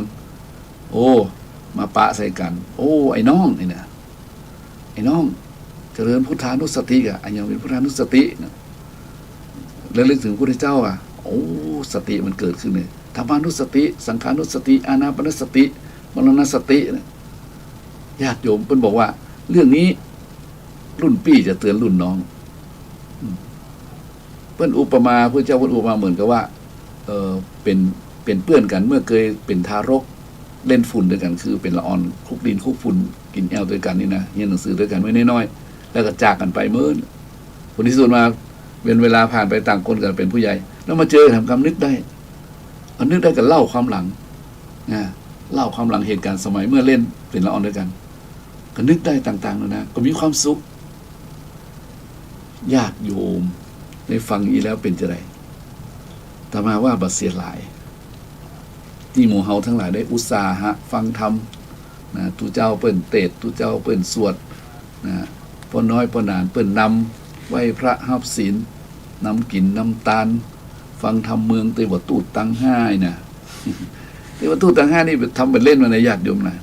เทวทูตตังสี่เนี่ยเทวทูตตังสามเนี่ยมันมีบ่หรอเทวทูตตังสี่นี่สำคัญความเกิดความแก่ความเจ็บความตายเทวทูตทั้งสามเทวทั้งสี่ก็มีนักบวชขึ้นมาแหมนะครับเทวทั้งห้าก็คือเนี่ยการเวียนว่ายตายเกิดในสังสารวัฏเนี่ยถ้าคนใดท่องได้จำได้โอ้เนี่ยว่าอย่างที่เคยญาติโยมฟังว่าครูบาอาจารย์เพิ่นบอกว่าคนใดที่เจริญธรรมหูจักเทวทูตทั้งสี่ทั้งห้าเนี่ยนะจนเข้าใจแล้วโอ้หันละความแก่ความเจ็บความตายนักบวชละอ่อนเกิดใหม่สังสารวัฏนี่นะทำให้โปร่งได้ปล่อยได้วางได้แต่บัดเสี่ยงเด้อ คือบัดเสี่ยงนะหมายว่าโปร่งได้กับโปร่งได้โอ้ปล่อยได้กับปล่อยได้วางได้แต่มันบัดเสี่ยงเด้อบัดเสี่ยงคือยังบัดเสี่ยงอ่ะมันบัดเสี่ยงคือมันบัดเสี่ยงแต่มันบัดเสี่ยงอ่ะมันยังมันเข้าใจนะแต่มันทักใจมาได้มันยังเพราะว่าไฟยังแบบสิ้นเชื้อมันตัดบัวก็ยังเหลือใยเลือดหรือว่าอันนี้มันยังมีอยู่ความที่มันแบบสิ้นกิเลสมันมีอยู่อธิบายยากนะโยมทีนี้ก็ตายไปนี้คนนี้ตายปุ๊บก็ไปแบบพุทธชนเนี่ยตายแบบพุทธชนเนี่ยตายปุ๊บนี่เพิ่นบอกว่าเพิ่นว่าจะมีด่านหนึ่งยมพบาลนะยมพบาลเพื่อจะมา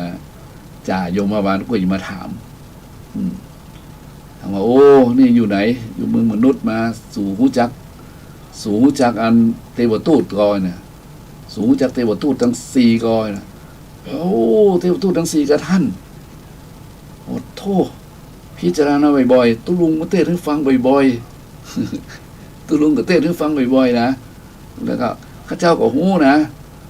เทวทูตมีความเกิดความแก่ความเจ็บความตายเนี่ยแล้วก็นักบวชสมณะแล้วก็ละอ่อนที่เกิดใหม่อย่างนั้นเนี่ยความแก่ความเจ็บความตายนักบวชเนี่ยข้าเจ้าหู้หมดท่านจ่ายมบาลเผยจ่ายมบาลได้ยินได้ฟังหมอนี่มันเป็นคนแบบประมาทมันบักขาดสตินะมันหู้มันจำได้คนนี้อยู่ในศีลในธรรมปะท่านยมบาลเอาส่งเขาขึ้นรถกันสีขาวพุ่นเนอ ขึ้นสวรรค์เนี่ยโยมขึ้นสวรรค์เนี่ยมั้ยขึ้นสวรรค์สบายแล้วขึ้นสวรรค์นี่สบายนะโยมถ้าเกิดได้ขึ้นสวรรค์แล้วไปอยู่ที่สวรรค์แล้วไปเจอเทพเนี่ยนี่ว่าเทพนิกายใดนิกายหนึ่งแล้วเกิดมีภิกษุผู้ทรงฤทธิ์ภิกษุผู้ทรงฤทธิ์ไปแสดงธรรมนี่เขายกตัวอย่างองค์อื่นก็มันก็มีนะญาติโยมแต่ที่ชัดเจนที่สุดคือตอนที่พระพุทธเจ้าของเฮาเนี่ยเอาไปโปรดพุทธมารดาเนี่ยโยมอันนี้เป็นหลักฐานเลยนะพระนางสิริมหามายาเมื่อสวรรคตแล้วเนี่ยก็ไปเกิดในสวรรค์ชั้นดุสิตนะพระเจ้าเพิ่นไปเทศนาฟังทำบนสวรรค์ชั้นดุสิตไม่ว่าไม่ว่าโยมเนี่ยได้มีภิกษุผู้มีฤทธิ์อย่างพระพุทธเจ้านี่เอาภิกษุเนี่ยพระเจ้าคือสมณะนะพระมหาสมณะเนี่ยขึ้นไปเทศนาเนี่ยหมู่เทพบริษัทความน่าจะเป็นนั่นนะไปเทศนาให้แก่หมู่เทพบริษัททั้งหลายฟังเทพบริษัททั้งหลายฟังนี่เป็นไดโยมก็หู้สึกมีสติไงเมื่อระลึกได้อย่างเพื่อนบอกว่าพระนางสิริมหามายานี่ภูมิธรรมขึ้นปุ๊บเลยนะภูมิธรรมภูมิจิตขึ้นนะบรรลุธรรมเนี่ยพระพุทธเจ้าไปโปรดพุทธมารดาเนี่ยขึ้นสวรรค์เนี่ยเราไปอยู่ในกลุ่มเทพและมีสมณะผู้มีฤทธิ์มาเทศนาธรรมนี่ญาติโยมไรอันนี้โชคดีนะที่มีพระภิกษุหรือเป็นว่าพระภิกษุหรือเป็นว่าพระภิกษุหรือสมณะผู้มีฤทธิ์อ่ะนะผู้มีฤทธิ์ภิกษุผู้มีฤทธิ์แสดงธรรมให้ฟังก็โอ้เป็นบุญเลยญาติโยมเลย แต่ทีนี้ถ้าบ่มีภิกษุผู้มีฤทธิ์ไปแสดงธรรมนะก็ยังมีรุ่นพี่เนี่ยญาติโยมรุ่นพี่เนี่ยเป็นพ่อน้อยพ่อนานก็ดีเนี่ยมาสนทนาธรรมกันเนี่ยมาบอกข่าวกล่าวเรื่องธรรมะทั้งหลายเกิดเข้าใจ เกิดมีสติระลึกได้มันต่อยอดขึ้นไปภูมิธรรมสูงส่งขึ้นไปอันนี้เป็นความโชคดีนะเรียกว่าความมีบุญความมีวาสนาที่คนทำกุศลและกรรมไว้ในโลกมนุษย์นี้บ่เสียหายตายปุ๊บได้อานิสงส์ตอบแทนเลยขึ้นสวรรค์เนี่ยญาติโยมทีนี้เราตรงกันข้ามว่าญาติโยมมาถามว่าได้ไอ้นี่อยู่เมืองคนรู้จักเทวทูตก่อไอ้อย่างคือเทวทูตหมูจักเทวทูตเป็นหน้าตาเป็นอย่างใดหมูจักบ่เคยเข้าวัดเลยครับบ่เข้าวัดบ่เคยเข้าพระเจ้าบ่เคยไหว้ไก่บ่เคยละก็โยมอย่างที่อาจารย์พยอมว่าวัดก็ไม่อย่างนะวัดไม่วัดไม่เข้าเหล้าไม่ขาดบาตรไม่เคยใส่เนี่ยไก่บ่ละนะไอ้พันนี้เนี่ยคนพันนี้มืดมนอนการพุทธตื่นนะหมูจักเทวทูตแล้วหมูจักจ่าโยมบาลบอกเอาโยมบาลไอ้หมอนี่มันประมาทใช้ชีวิตอย่างประมาทหมูจักเทวทูตเลยไปมัดมันไป เอาไปลงรถกันสีดำมุดตึงกันไว้ประมาทเนี่ยเขาเห็นชัดเลยว่าโอ้ญาติโยมไทยคนที่ประมาทกับคนที่บอกประมาทนี่ทางไปข้างหน้านี่มันต่างกันจริงๆอันนี้สำหรับหมู่เฮาทั้งหลายที่มีความเชื่อความเลื่อมใสนะญาติโยมนะสำหรับคนที่บ่เชื่อบ่เลื่อมใสก็บ่เป็นอย่างนั้นเพราะว่าในสิ่งเหล่านี้เนี่ยเฮาเองท่านเองก็ห่างไกลพระพุทธเจ้าทีนี้เฮาต้องอาศัยตำรับตำรานะฮะตำรับตำราเพิ่งกล่าวไว้อย่างนี้ก็เลยมาเล่าให้ญาติโยมฟังเนาะเล่าให้ญาติโยมฟังว่าเด้ออันนี้ส่งของการได้ฟังธรรมพระพุทธเจ้าเพิ่นตอบไว้กับภิกษุทั้งหลายนะเพิ่นสอนภิกษุทั้งหลายในสมัยนั้นภิกษุทั้งหลายเป็นพราหมณ์มาบวชบ่ยอมเข้าไปฟังเทศน์บ่เข้าอบรมธรรมนะจนได้ไปห้องมานะห้องมาพระพุทธเจ้าก็บอกว่านะผู้ใดได้ฟังธรรมเนืองๆจนจำได้นะคล่องใจคล่องปากเอาเข้าไปเพ่งพินิจแล้วเนี่ยย่อมได้รับอานิสงส์ถึง4ประการนี่ที่กล่าวมาเนี่ยญาติโยมไงเนาะเอาละอันนี้ก็เป็นเบรกที่2นะญาติโยมไงเบรกที่2นี้ก็ขอให้ญาติโยมทั้งหลายได้ภูมิใจได้ฟังธรรมนะได้เข้าใจในบทแห่งธรรมนะบางคนอาจจะบอกคล่องปากบอกขึ้นใจเอาไม่ญาติโยมไงนะเอาไม่ดังนั้นในโอกาสนี้ขอพักสักคำหนึ่งนะโยมเนาะพักสักคำหนึ่งเพื่อให้อาตมาได้ขยับ ในญาติโยมดังนั้นก็ขอญาติโยมฟังเพลงดอกไม้คุณธรรมสักคำนะโยมเนาะเจริญพรเด้อขอมอบดอกไม้ดอกนี้แด่ผู้ที่ใฝ่หาจะอยู่แห่งไหนจะไปจนสุดขอบฟ้าขอมอบธรรมะที่บริสุทธิ์ดุจกระแสธาราเป็น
ำลังใจ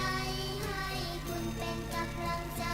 ให้เธอเป็นสิ่งเสนอให้คุณธรรมเป็นกำลังใจให้คุณเป็นกำลังใจให้เธอเป็นสิ่งเสนอให้คุณธรรมเป็นกำลังใจ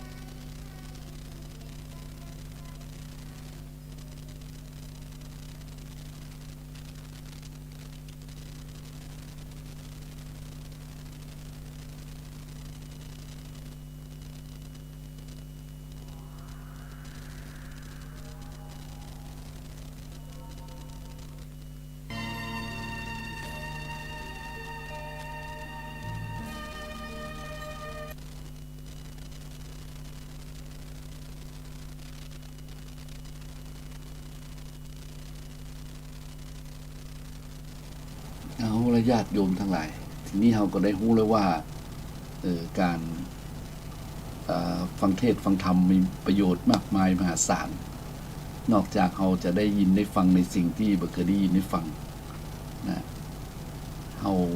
แจ่มแจ้งเข้าใจชัดเจนดีแล้ว ความสงสัยของเราหายไปแล้วนี่ที่สำคัญที่สุดญาติโยมหลายมันจะทำให้ความเห็น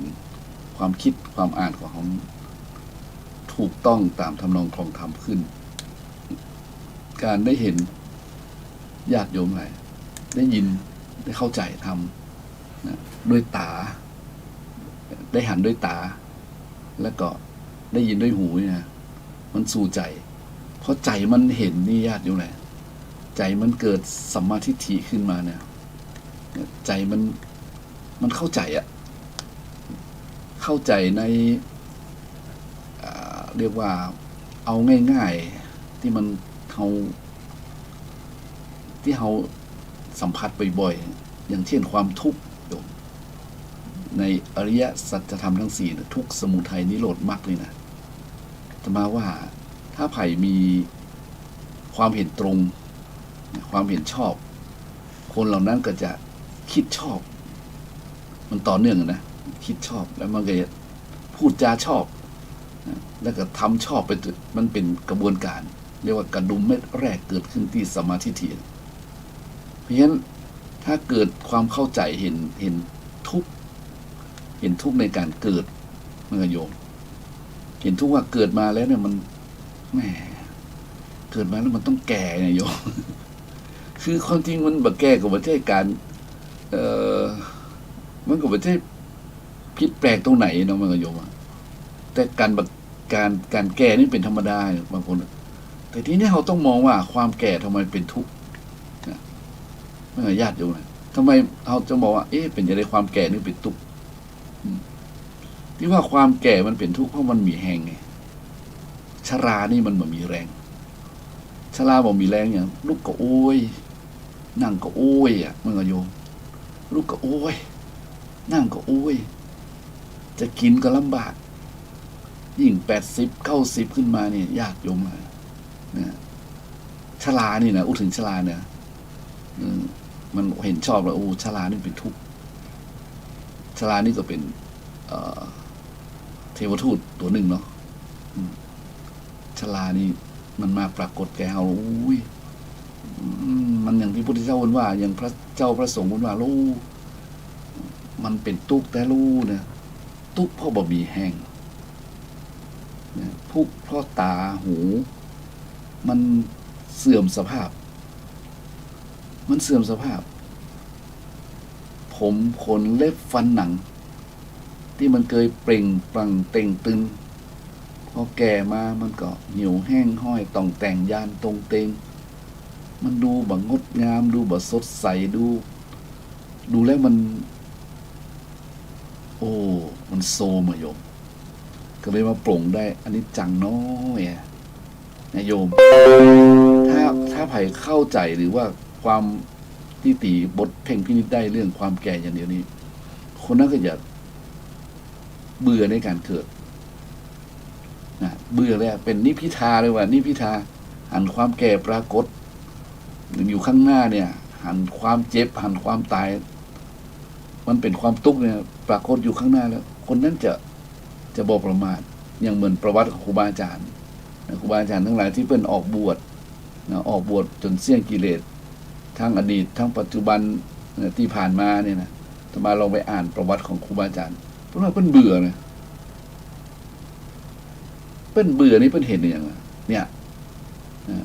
เพิ่นเห็นเนี่ยเพิ่นเบื่อเพิ่นเห็นความแก่และความเจ็บความแก่มันเกิดขึ้นความเจ็บมันตุยมาปกตินี่คล่องแคล่วว่องไวนะโยมเนาะคล่องแคล่วว่องไวกระชับกระเฉงมีแรงมีบ่ามีแหงสดน้ำแข็งสวบสาวไม่เกิดโยมสมมติถ้าแก่หมดปุ๊บแต่ความแก่เข้ามาปุ๊บนี่แรงมันหายไปไหนมันหมดแรงเลยโยมถ้าเห็นคนชราแล้วก็มันประคองกันนะโยมเลยจะลุกจะนั่งจะกินจะนอนจะเตียวไปหันไปนี่นะถ้าเห็นได้ถ้าเข้าใจได้แล้วเนี่ยมันก็จะเกิดความเบื่อขึ้นมาเหมือนพระบรมศาสดาของเขาเนี่ยพอเห็นแล้วปิ้งเลยเนี่ยอย่างที่ว่าเนี่ยว่าเทพหมู่ใดหมู่หนึ่งเนี่ยหรือไปเกิดในหมู่ชนเนี่ยอย่างพระบรมครูของเขาพระบรมศาสดาพระสัมมาสัมพุทธเจ้านี่พอเปิ้นประสูติเป็นเจ้าสิทธัตถะเจ้าชายสิทธัตถะแล้วก็มาประพาสเนี่ยโยมเพราะหันเนี่ยด้วยบุพกรรมด้วยกุศลกรรมด้วยสิ่งที่เพิ่นทำมาสั่งสมอบรมทำมาธรรมะมาปรากฏแก่เปิ้นเนี่ยธรรมะมาปรากฏแก่เปิ้นเลยอย่างที่ว่าตะกี้คือญาติโยมทั้งหลายนะได้ฟังอย่างคำนึงว่าได้สตินะมันเหมือนเตือนจิตไว้สกิดถามชนะนี่ใครเนี่ยคนแก่นึกว่าเฮ้ยนี่คนแก่กันเห็นเทวทูตคนแก่เนาะใช่คนแก่ฉันก็คือคน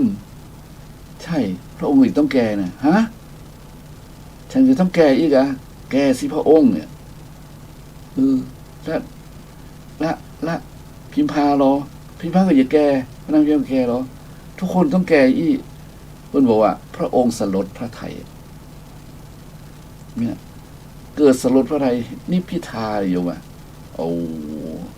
ไปเห็นคนเจ็บไปเห็นคนตายก็เช่นเดียวกันเกิดความ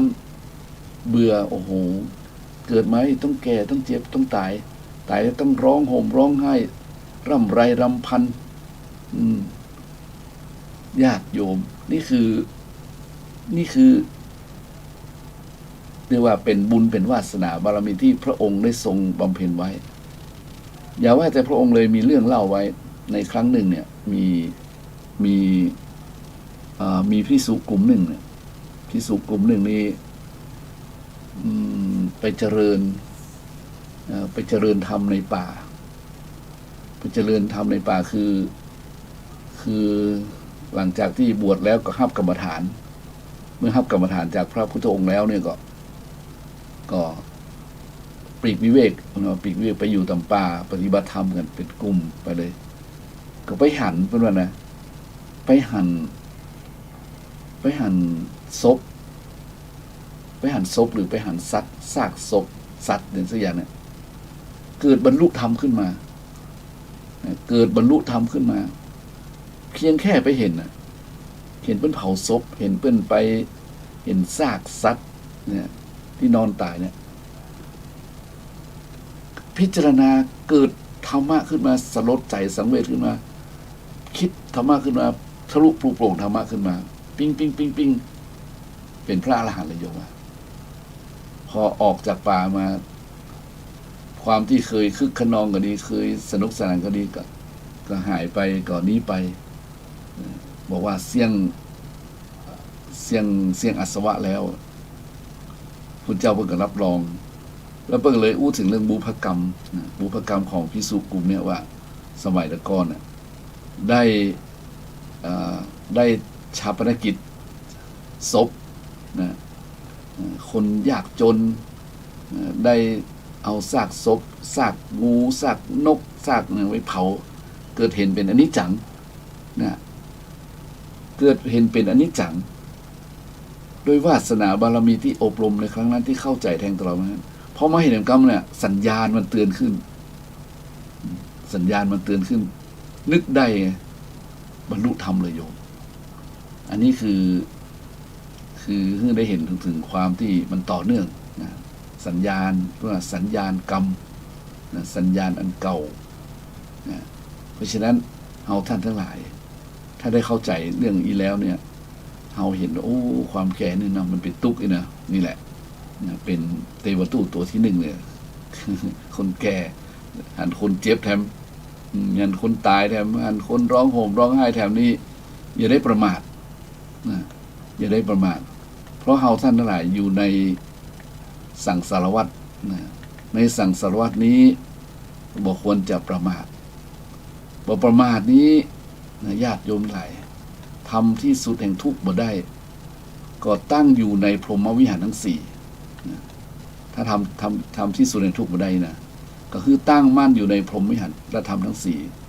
คือจะได้ไปเกิดเป็นเทพนิกายใดนิกายหนึ่งอย่างที่ว่ามานะนี่พระเจ้าว่านะในสวรรค์ชั้นพรหมเนี่ยก็คือเจริญพรหมวิหารเจริญพรหมวิหารนี่คือญาติโยมได้ยินได้ฟังบ่อยเนาะพรหมวิหารทั้งสี่เนี่ยเข้าใจเนาะโยมมีเมตตามีกรุณามีมุทิตามีอุเบกขาเนี่ยตอนนี้สัตว์โลกทั้งหลายกำลังเดือดร้อนนะเดือดร้อนกันอย่างที่กล่าวมาข้างต้นว่ามันมีทั้งภัยนะที่เกิดจากดินน้ำลมไฟเกิดจากภาวะโลกร้อนนะเกิดจากกิเลสของคน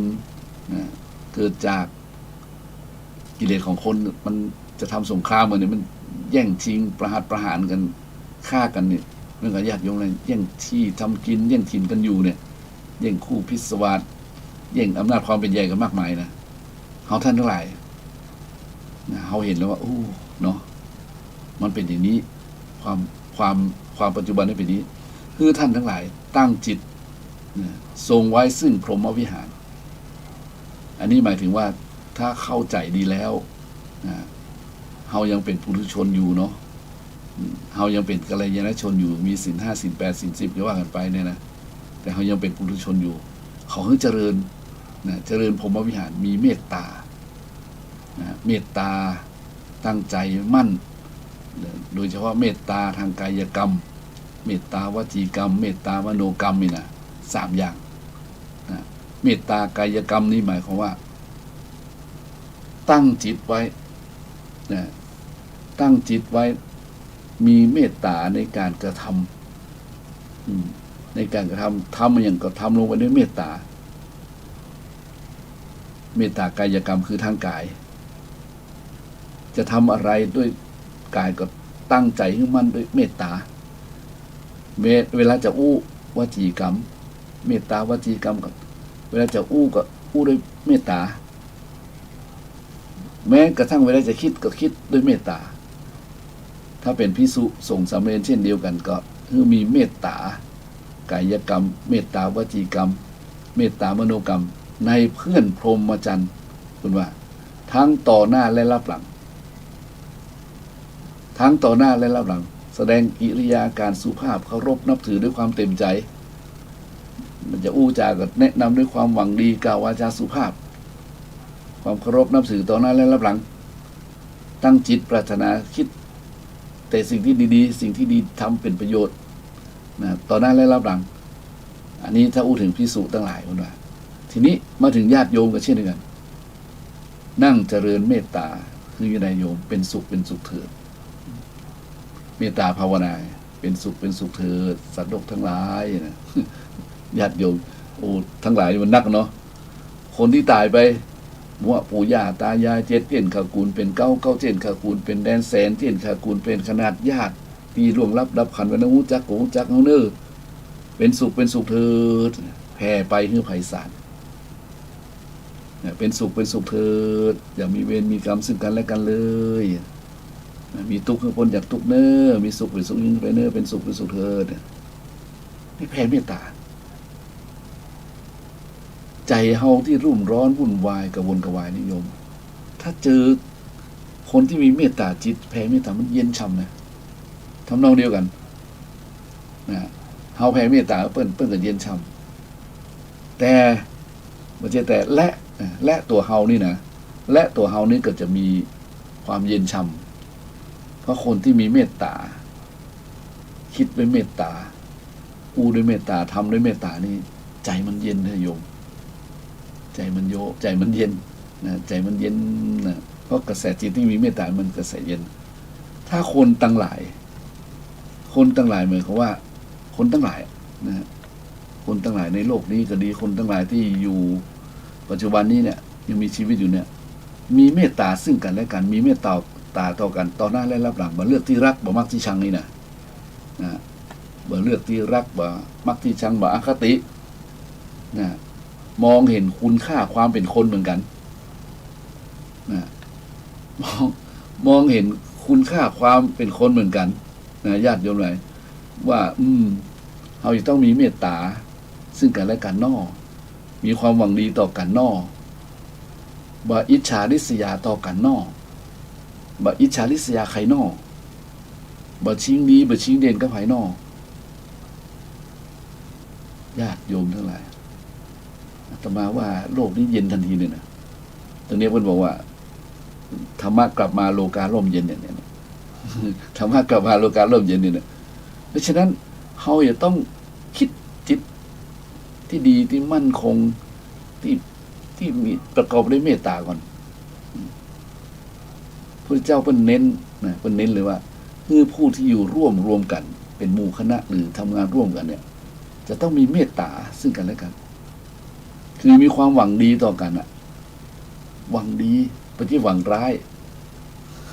นะญาติโยมหวังดี ถ้าคนที่หวังดีต่อกันนี่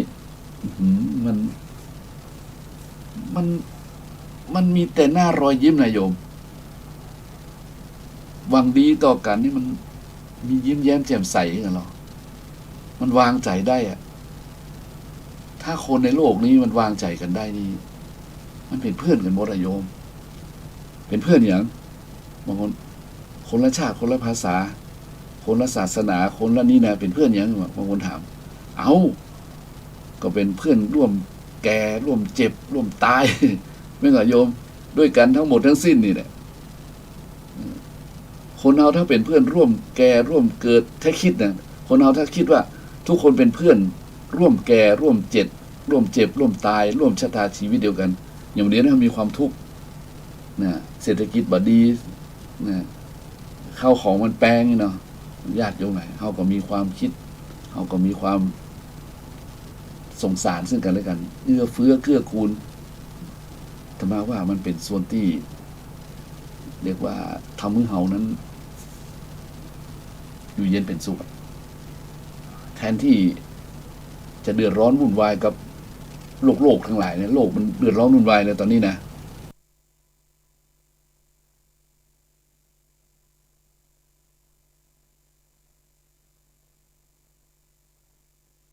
ปวดหัวกับโรคที่เป็นบริหารกันอยู่นี่แหละญาติโยมไหน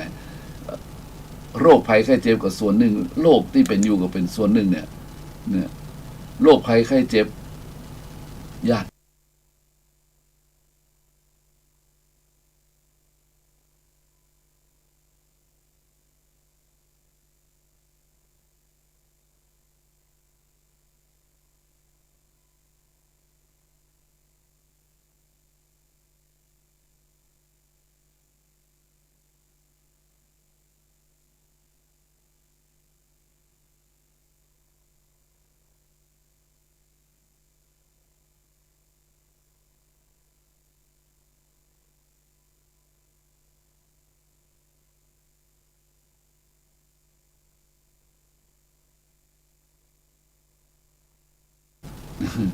จะเป็นอันนี้อาจจะเป็นผลข้างเคียงกันหรือว่าเป็นว่าโอ้เรื่อง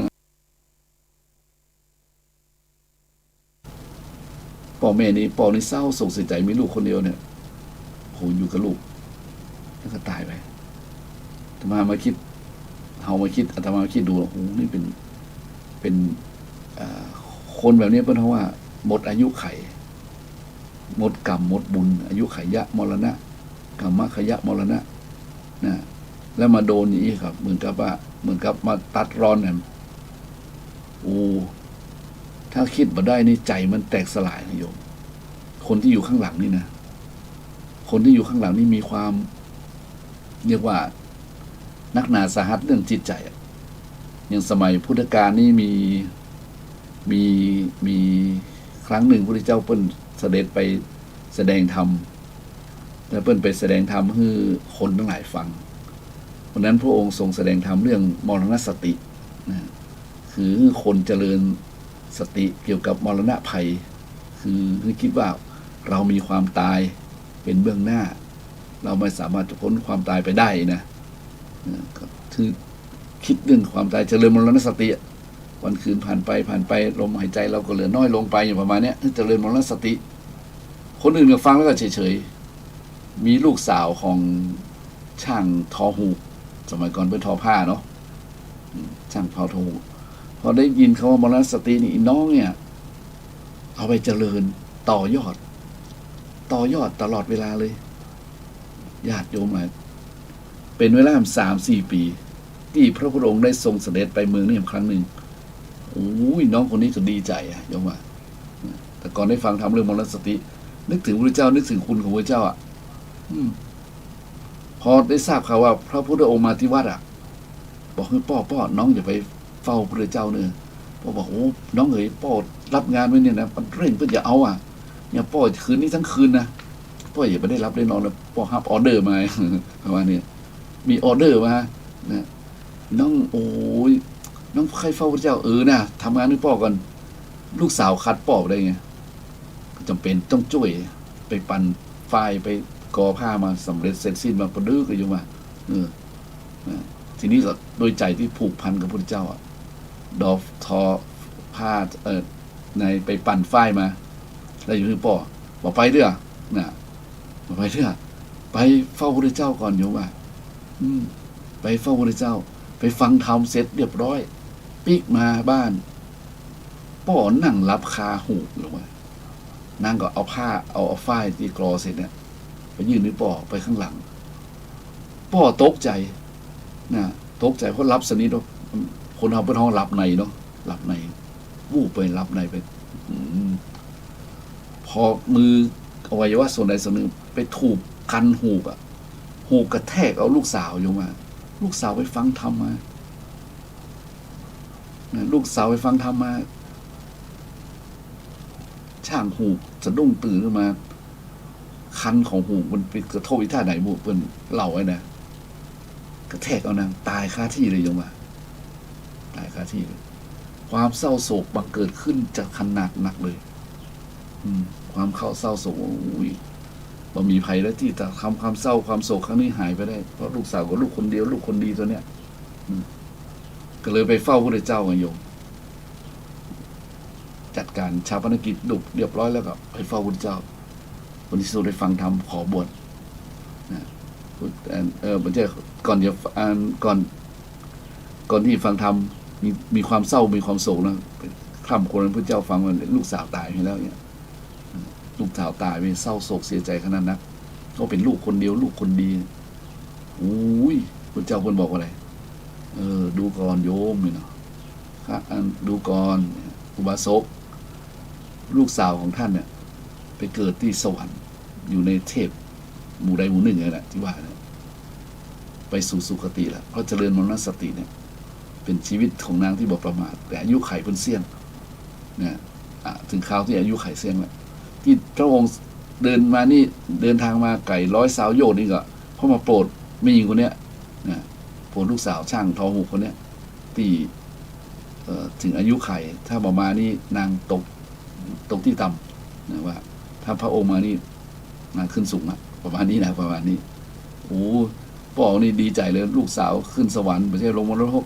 เลยขอบวชเลยหมดจิตหมดใจที่จะทำการทำงานนะญาติโยมอันนี้มาเล่าย่อๆฟังเพียงว่าคนเฮาเนี่ยนะอย่าได้ประมาทนะมรณะภัยเนี่ยมันอยู่ใกล้ตัวใกล้ตนทุกคนอย่าได้ประมาทเมื่อบอกประมาณนี้ใดอาตมาถึงบอกกับโยมทั้งหลายแล้วว่าถ้าบอกประมาณนี้นะถ้าคนใดคิดได้ปรงใจได้บอกประมาณบุญให้รีบหาบบาปให้รีบเว้นอยู่เย็นสบายเห็นไหมโยมคนเดียวจะเหมือนแล้วนะโยมตอนนี้2 โมงปลายละเนาะโทรมาได้เลยโยมเนอะ053-114-332วันนี้มันอาตมามาเสียงแปลกๆญาติโยมอาจจะบอกคุ้นเคยอาตมาเนาะอาตมาพระครูพระใจคุณวัดชัยฐานป่าสะนอย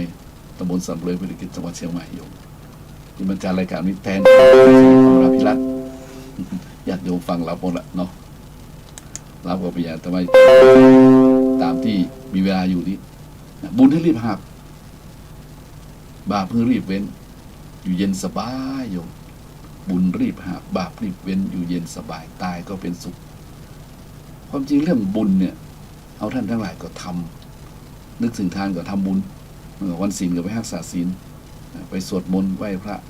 แล้วก็เจริญจิตตภาวนาเป็นบางครั้งตอนที่มีเวลาที่มีโอกาสทีนี้บุญเรื่องนี้ก็คือบุญที่รีบทำก็คือเนี่ยคือรีบทำคืออาจจะต้องรีบเร่งจนมันจะว่าความตายจะมาพวกนี้ทุกคนไม่ใช่นะหมายว่าไม่ประมาทคือเจริญมรณสติเฮานี่มีความตายเป็นเบื้องหน้าและเฮาตายมาแล้วนี่นะเฮาสามารถจะเอาสิ่งใดสิ่งหนึ่งไปได้เลยเพราะฉะนั้นเฮาขวนขวายไปเรื่อยๆขวนขวายไปเรื่อยนี่คือดูจิตนะขณะที่ทำงานไปเนี่ยก็ดูจิตว่ามีความโลภมีความโกรธความหลังรุนแรงไหมนะถ้ามีก็คือละลดนะเลิกละความโกรธลดความรุนแรงของอารมณ์เลิกเข้าไปยุ่งเกี่ยวกับอบายมุขทั้งหลายทั้งปวงทำได้ไหมโยมมาทำได้นะโดยเฉพาะอบายมุขเป็นสิ่งที่เขาท่านไหนต้องเว้นนะนี่คือบุญรีบหักละลดเลิกค่อยๆละ ค่อยๆลดค่อยๆเลิกเมื่อโยมถ้าละลดเลิกได้นี่ในที่สุดเป็นไงจิตมันก็สะสมอบรมบ่มเพาะบุญวาสนาบารมีมันก็เกิดขึ้นเนี่ยเพราะว่าบารมีที่มันสะสมเหมือนกับพระพุทธเจ้าของเราอบรมมากี่ภพกี่ชาติเป็นพระโพธิสัตว์นะเป็นตุกตะมันก็เป็นพระฤาษีเป็นพระราชานะเป็นพญานกนะโยมเป็นโน่นนี่นั่นมากมายภพชาติขององค์น่ะเป็น500ชาติญาติโยมเพื่อนก็อบรมบ่มเพาะไปเรื่อยๆเพราะฉะนั้นเฮาท่านหลายเมื่อคิดถึงความตายอยู่ข้างหน้าและคิดว่าเมื่อตายแล้วก็ไม่ได้อย่างไปโลกมนุษย์นี้ทรัพย์สมบัติสิ่งของเงินทองตายแล้วก็จ้อยบ่เหลือสักนิดปฏิสักน้อยบ่ห้อยตัวไปนะเฮาก็บุญเนื้อรีบหาเมื่อตายแล้วก็ไม่ได้อย่างไปโลกมนุษย์นี้ทรัพย์สมบัติสิ่งของเงินทองตายแล้วก็จ้อยบ่เหลือสักนิดปฏิสักน้อยบ่ห้อยตัวไปนะเฮาก็บุญเนื้อรีบหาต้องถึงมรรคผลนิพพานเส้นทางนั้นเตื้อก็ได้ในปัจจุบันนี้แต่โดยบุญกุศลที่ทำไว้นั้นเพิ่นก็บอกอย่างที่นะไปบังเกิดในเทพนิกายใดนิกายหนึ่งเกิดได้ยินได้ฟังโอ้ถ้ามีผู้ทรงฤทธิ์อภิญญาขึ้นไปเทศทำซ้ำเข้าใจเว้ยถ้าบ่มีพวกภิกษุทรงผู้ทรงฤทธิ์อภิญญาขึ้นไปเทศบนสวรรค์ในเทพนี้นิกายนั้นๆเนี่ยนะก็จะมีเพื่อนสนทนาธรรมกันเหมือนเพื่อนบ้านที่ดีนะได้กัลยาณมิตรที่ดีเนี่ยสนทนาธรรมกันก็เกิดความรู้แจ้งเห็นจริงขึ้นมาปล่อยวางได้หรือเจอรุ่นพี่ป้าน้อยป้าหนานเ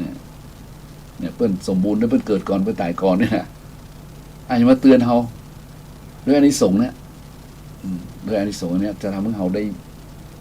เนี่ยพุทธเจ้าว่าเนี่ยจะได้สติถึงแม้ว่าจะจ้าน้อยแต่ก็สามารถอาจที่จะบรรลุมรรคผลนิพพานได้บรรลุมรรคผลได้ก็บอกผู้ตื่นแล้วเพราะฉะนั้นบุญนี่รีบหักบาปนี่รีบเว้นซะปัจจุบันนี้คนทำบาปมากกว่าคนทำบุญจริงจริงมูลนายโยมเขาว่านะแต่ต่อมาว่าครึ่งต่อครึ่งนะแต่ทีนี้บาปนี่มันแรงเลยทำให้น่ากลัวที่เป็นข่าวนะเพราะอย่างใดทำไมว่าน้ำดีนักกว่าน้ำเสียหมายถึงคนบุญเนี่ยมีนักกว่าคนบาปคนทำบุญจะมีนักกว่าคนทำบาปถ้าบ้านนี้โลกอยู่ได้นะญาติโยมทั้งหลายเนี่ยโลกอยู่ได้เพราะว่าถ้าคนบาปคือคนร้ายมันนักเกินไปนี่โอ้มันจะวินาศวุยอ่ะเพราะว่าบุญนี่คุ้มครองโลกนะบุญนี่รักษาโรคเลยทำให้อยู่เย็นเป็นสุขทำให้แคล้วคลาดบุญอย่างไรนี่แหละบุญเมตตา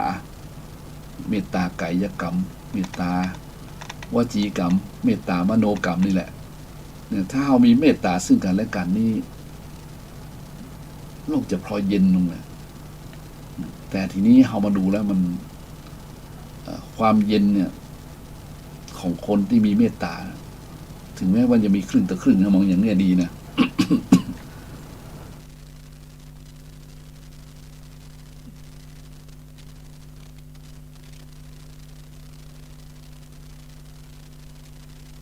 มองอย่างแง่ดีนี่โยมมองอย่างแง่ดีนี่ก็ถือว่าครึ่งต่อครึ่งเนาะเขาก็ยังอุ่นใจอยู่แต่ที่มันนักใจก็คือว่าบาปนี่มันแรงเหมือนที่มันออกในอินเทอร์เน็ตอะโยม มันมีบ่อก๊าซบ่อหนึ่งเมื่อตายบ่อก๊าซใหญ่ลึกสัก90 เมตรกว้างสัก30 เมตรเพิ่นบอกถ้าจำผิดต้องขออภัยทีนี้ เพิ่นค้นพบแล้วตอนนั้นหมู่เข้าไปท่านคิดว่าเราบ่สามารถจะเอาก๊าซมาเลยจุดไฟเผาอ่ะหมายความว่าจะให้มันไหม้ก๊าซหมดแต่มันหมดเป็น50 ปีอยู่มามันห้ามใส่กันนะมีโทรศัพท์เข้ามา เจริญพรโยมฮัลโหลทุกเจ้าท่านออกรายการจ้ารายการ104จ้าใช่ออกตั้งแต่บ่ายโมงแล้วเนี่ยแน่แม่เห็นแต่ฟังกว่าถึงชั้น1 ถึงชั้น 3เรียบร้อยลงมาโบกอย่างน้อยที่ร่างการท่านจะตันอยู่อ่ะได้ฟังท่านเลยเดี๋ยวกับวันนี้หวนเนาะจะวันอะไรยังเนาะสบายสวัสดีความสุขนะเห็นเลยคือเราก็มันเวลายาวเนาะแต่เจ้าก็ออกก็6 กรรมแต่เจ้าเองแต่มันตัวสาวเขาจะได้ฟังท่านก็กดไลค์สิมาจับท่านดีใจขนาดเลยอ่ะนี่แหละก็ว่าไผ่รับกันหมดแล้วกายเนาะแต่เราไม่เห็นส่วนหอแต่ว่าไม่เพ็ญกับไปทำบุญด้วยเพื่อนเจ้าที่ดอยนางแก้วไม่เห็นเพื่อนออกที่ไม่เพ็ญคำโพธาดีแล้วเนาะแต่ทุกฟังท่านมีความสุขเนาะเพื่อนสาธุเขามีเพ็ญมีความสุขจริงๆเนอะไปต่อไปตัวขันด้วยสาธุเพิ่นบอกว่าไปเกิดเทพนิกายใดนิกายหนึ่งเนาะถ้ารุ่นพี่จะบอกคือว่าเนี่ยสูเนี่ยจะประเพ็ญนะเนี่ยนึกถึงก็กุศลธรรมาเนี่ยก็โทษได้สติเลยไม่ง่ายเลยนี่ก็แต่นั่นกูให้แน่จะได้ไปวิหารนะทำบุญนะจ๊ะอาจารย์เพนเอาไปฉายแกว่งๆมาแล้วแสงแห่งบุญนี่เนี่ยมาแล้วเด้อท่านเนี่ยเคยเห็นเป็นเนี่ยจ้าสาธุดูท่านสาธุจ้าเจริญพรอันนี้แม่เพนจันเพนคำโพธานี่เป็นเพิ่นได้สั่งสมอบรมดีนะบางคนเนี่ยแต่มาถึงว่าถ้าคนใจบุญนักๆเลยความจริงเขามองดีก็คือกึ่งต่อกึ่งน่ะกึ่งต่อกึ่งก็คือนะนี่แหละอย่างที่ว่าเนี่ยเขาบอกมองแง่ร้ายนะบอกได้มองโลกแง่ร้ายว่าคนใจดีก็มีกึ่งโลกคนใจร้ายก็มีกึ่งโลกแต่ทีนี้ผลกระทบถ้ามันเป็นของคนร้ายนี่มันกระทบแรงนะกระทบแรงเพราะอย่างเพราะว่าคนดีมันบ่มีปืนบ่มีอาวุธบ่มีความตั้งใจจะเข็นฆ่าไผ่เนาะมันก็เลยบ่โดนมันก็เลยบ่มีอาวุธป้องกันตัวแต่คนร้ายเนี่ยโยมคนหนึ่งเนี่ยมีปืนกระบอกหนึ่งเนี่ยมันสามารถฆ่าคนดีได้อย่างที่เฮาหัดลงข่าวเนาะฆ่าพระฆ่าอย่างเงี้ยโอ้โหถึงว่าน่าสลดหดหูใจนะมันคนร้ายแบบกี่คนนะนะคนร้ายแบบกี่คนแต่อนุภาพของการทำลายล้างมันมีเครื่องมือเพราะฉะนั้นคนดีก็ต้องหลีกเว้นถ้าอยากอยู่เย็นเป็นสุขก็อย่ามาใกล้แต่ทีนี้ระบบเป็นอย่างปีเบาดีนะแต่ว่าระบบเป็นอย่างผู้ปีเบาเนี่ยมันเป็นเรื่องที่ยาวเรื่องนี้มากมายมหาศาลแต่ก็ต้องบอกให้ญาติโยมว่าอย่าประมาทนะคนทำบาปทำกรรมคนฆ่าพระสงฆ์องค์ข้าเจ้าก็ดีคนฆ่าผู้บอกหูอีเนก็ดีคนฆ่าคนที่บริสุทธิ์นี่นะบาปกรรมมันนึงตัวตันโยมมันต้องไปเอาต้องไปเป็นว่าต้องไปคิดฆ่ามันอ่ะบาปกรรมนึงตัวตันแล้วเมื่อใดมีแต่ตันหน้าเขาอยู่เป็นสุขหรอกโยมคนที่ฆ่าพระฆ่าเจ้าก็ดีฆ่าคนมีศีลมีธรรมก็ดีนะคนแบบมีความผิดไปฆ่าไปเนี่ยมันบาปกรรมแรงมันไม่ใช่ว่าตัวเขาได้รับผลทันทีไปใช่ไหมลูกหลานโยมมันจะค่อยๆฟอไปนะคือฟอคือหมดกำลังไปเรื่อยๆนะหมดกำลังไปเรื่อยๆผลที่สุดมากก็ไปได้ตายอย่าง ทุเรศทุรังว่านะเชื่อเถอะเรื่องกฎแห่งกรรมมันไม่จริงนะกรรมใดใครทำไว้นี่นะถ้าเป็นกุศลกรรมนี่ก็ มันดึงส่งยุขึ้นอย่างที่กล่าวมาทั้งหมดนะแต่ถ้าเป็นบาปกรรมนี่เมื่อเอาลงนรกอย่างเดียวโยมไม่ต้องกลัวพวกนี้มันจะต้องลงนรกอย่างเดียวบาปกรรมนี่มกไหม้ใจกรรมเนี่ยเมื่อเนี่ยโคตรตระกูลมันเบิ่งออกบางงามเราก็โยมมันแบบเจริญรุ่งเรืองหรอกนั่นก็คือโยมมั่นใจในบุญกุศลเพราะฉะนั้นเหลือน้อยเดียวใครอย่าโทรมาก็โทรได้เลย053-114-332มีแม่เพนฟังคนที่โทรมาแต่นี้โยมเพราะฉะนั้นสรุปละวันนี้ตัวมาอู้หลายเรื่องหลายประการตั้งแต่ New Normal มาเนี่ย New Normal แปลว่าความปกติใหม่วิถีชีวิตใหม่การใช้ชีวิตแบบใหม่จะเกิดขึ้นหลายสิ่งหลายอย่างซึ่งมันแตกต่างจากอดีตอันเนื่องมาจากทางธรรมชาติทางไวรัสระบาดโควิดนี่นะแล้วก็เป็นสิ่งที่เอาท่านทั้งหลายจะต้องปรับปรุงเปลี่ยนจิตเปลี่ยนความคิดนะวิธีคิดวิธีอยู่วิธีเรียนรู้วิธีเอาตัวรอดนะไปไหนก็อย่าลืมแมสอย่างนี้เป็นต้น ใส่หน้ากากอนามัยจั้นเดียวแบบไหวก็2 จั้นนะอยู่ห่างล้างมือกินฮ้อนจอนกลางพักผ่อนให้เพียงพอทำจิตให้สงบร่มเย็นรับนอนให้มีความสุขตื่นก็ได้มีความสุขอย่างนี้เรียกว่าวิถีชีวิตใหม่ที่เกิดขึ้นซึ่งเราท่านหลายต้องปรับตัวนะปรับใจแล้วก็ใจของเราก็ต้องมั่นนะมีอนิจจังทุกขังอนัตตาอยู่ในใจนะมีความทุกข์อันหันแล้วเกิดจากความแก่ความเจ็บความตายอยู่ในจิตในใจมองไปทั่วทั้งคนในโลกนี้ก็มองเข้าไปอย่างมีมิตรไมตรีเรียกว่ามีเมตตามโนกรรมจะไปคิดร้ายจะไปอาฆาตพยาบาทจะไปริษยาคนนั้นคนนี้จะไปมองเขาในแง่ร้ายจะต้องยอมรับความเห็นต่างนี้เป็นต้นโยมนี่เขาต้องปรับจิตปรับใจไปตัวถึงแม้ว่าเบื้องหน้าแต่ตายเพราะไก่แตกจังมันถ้ามันหมดอายุไขเรื่องของมันแต่เวลาหลังจากนั้นแล้วเนี่ยมันเป็นเรื่องสวรรค์ทั้งนั้นถ้าคนทำดีคิดดีนะโยมนะคิดดีทำดีเป็นสวรรค์ทั้งนั้นแหละเพราะฉะนั้นในวันนี้นะธรรมภาพเองก็ต้องขออนุโมทนากับทางสถานีวิวคลื่น 104.5 อาจารย์พระครูวิศวัตรอรกิจโจด้วยนะครับท่านพระครูสมุขนะครับและก็ขออนุโมทนากับศรัทธาญาติโยมทั้งหลายที่ได้สดับตรับฟังที่ได้ยินได้ฟังที่บ่ได้โทรมาก็ดีเนี่ยเนาะโทรมาก็ดีบ่โทรมาก็ดีแหละก็ขอมีความสุขกายสบายใจที่โทรมาวันนี้สายเดียวสายแรกก็คือแม่เพนแม่จันเพนคำโบธาก็ขอให้อยู่ดีสบายสุขกายสุขใจและเดินทางเป็นเดือดร้อนใต้ปลอดภัยไร้ทุกข์มีความสุขเกษมศรีมาพบคนดีเจอแต่สิ่งที่ดีๆและอยู่อย่างมีความสุขอายุยืนยาวนานได้อยู่ทำบุญทำทานยิ่งขึ้นไปด้วยความสะดวกสบายทั้งกายทั้งใจและขอทุกคนทุกท่านปลอดภัยจากอันตรายทั้งหลายในยุคนี้เราผ่านชีวิตผ่านโรคภัยไข้เจ็บไปด้วยกันนะโยมเนาะขอท่านทั้งหลายมีความสุขความเจริญรุ่งเรืองด้วยจตุรพิธพรชัย4 ประการ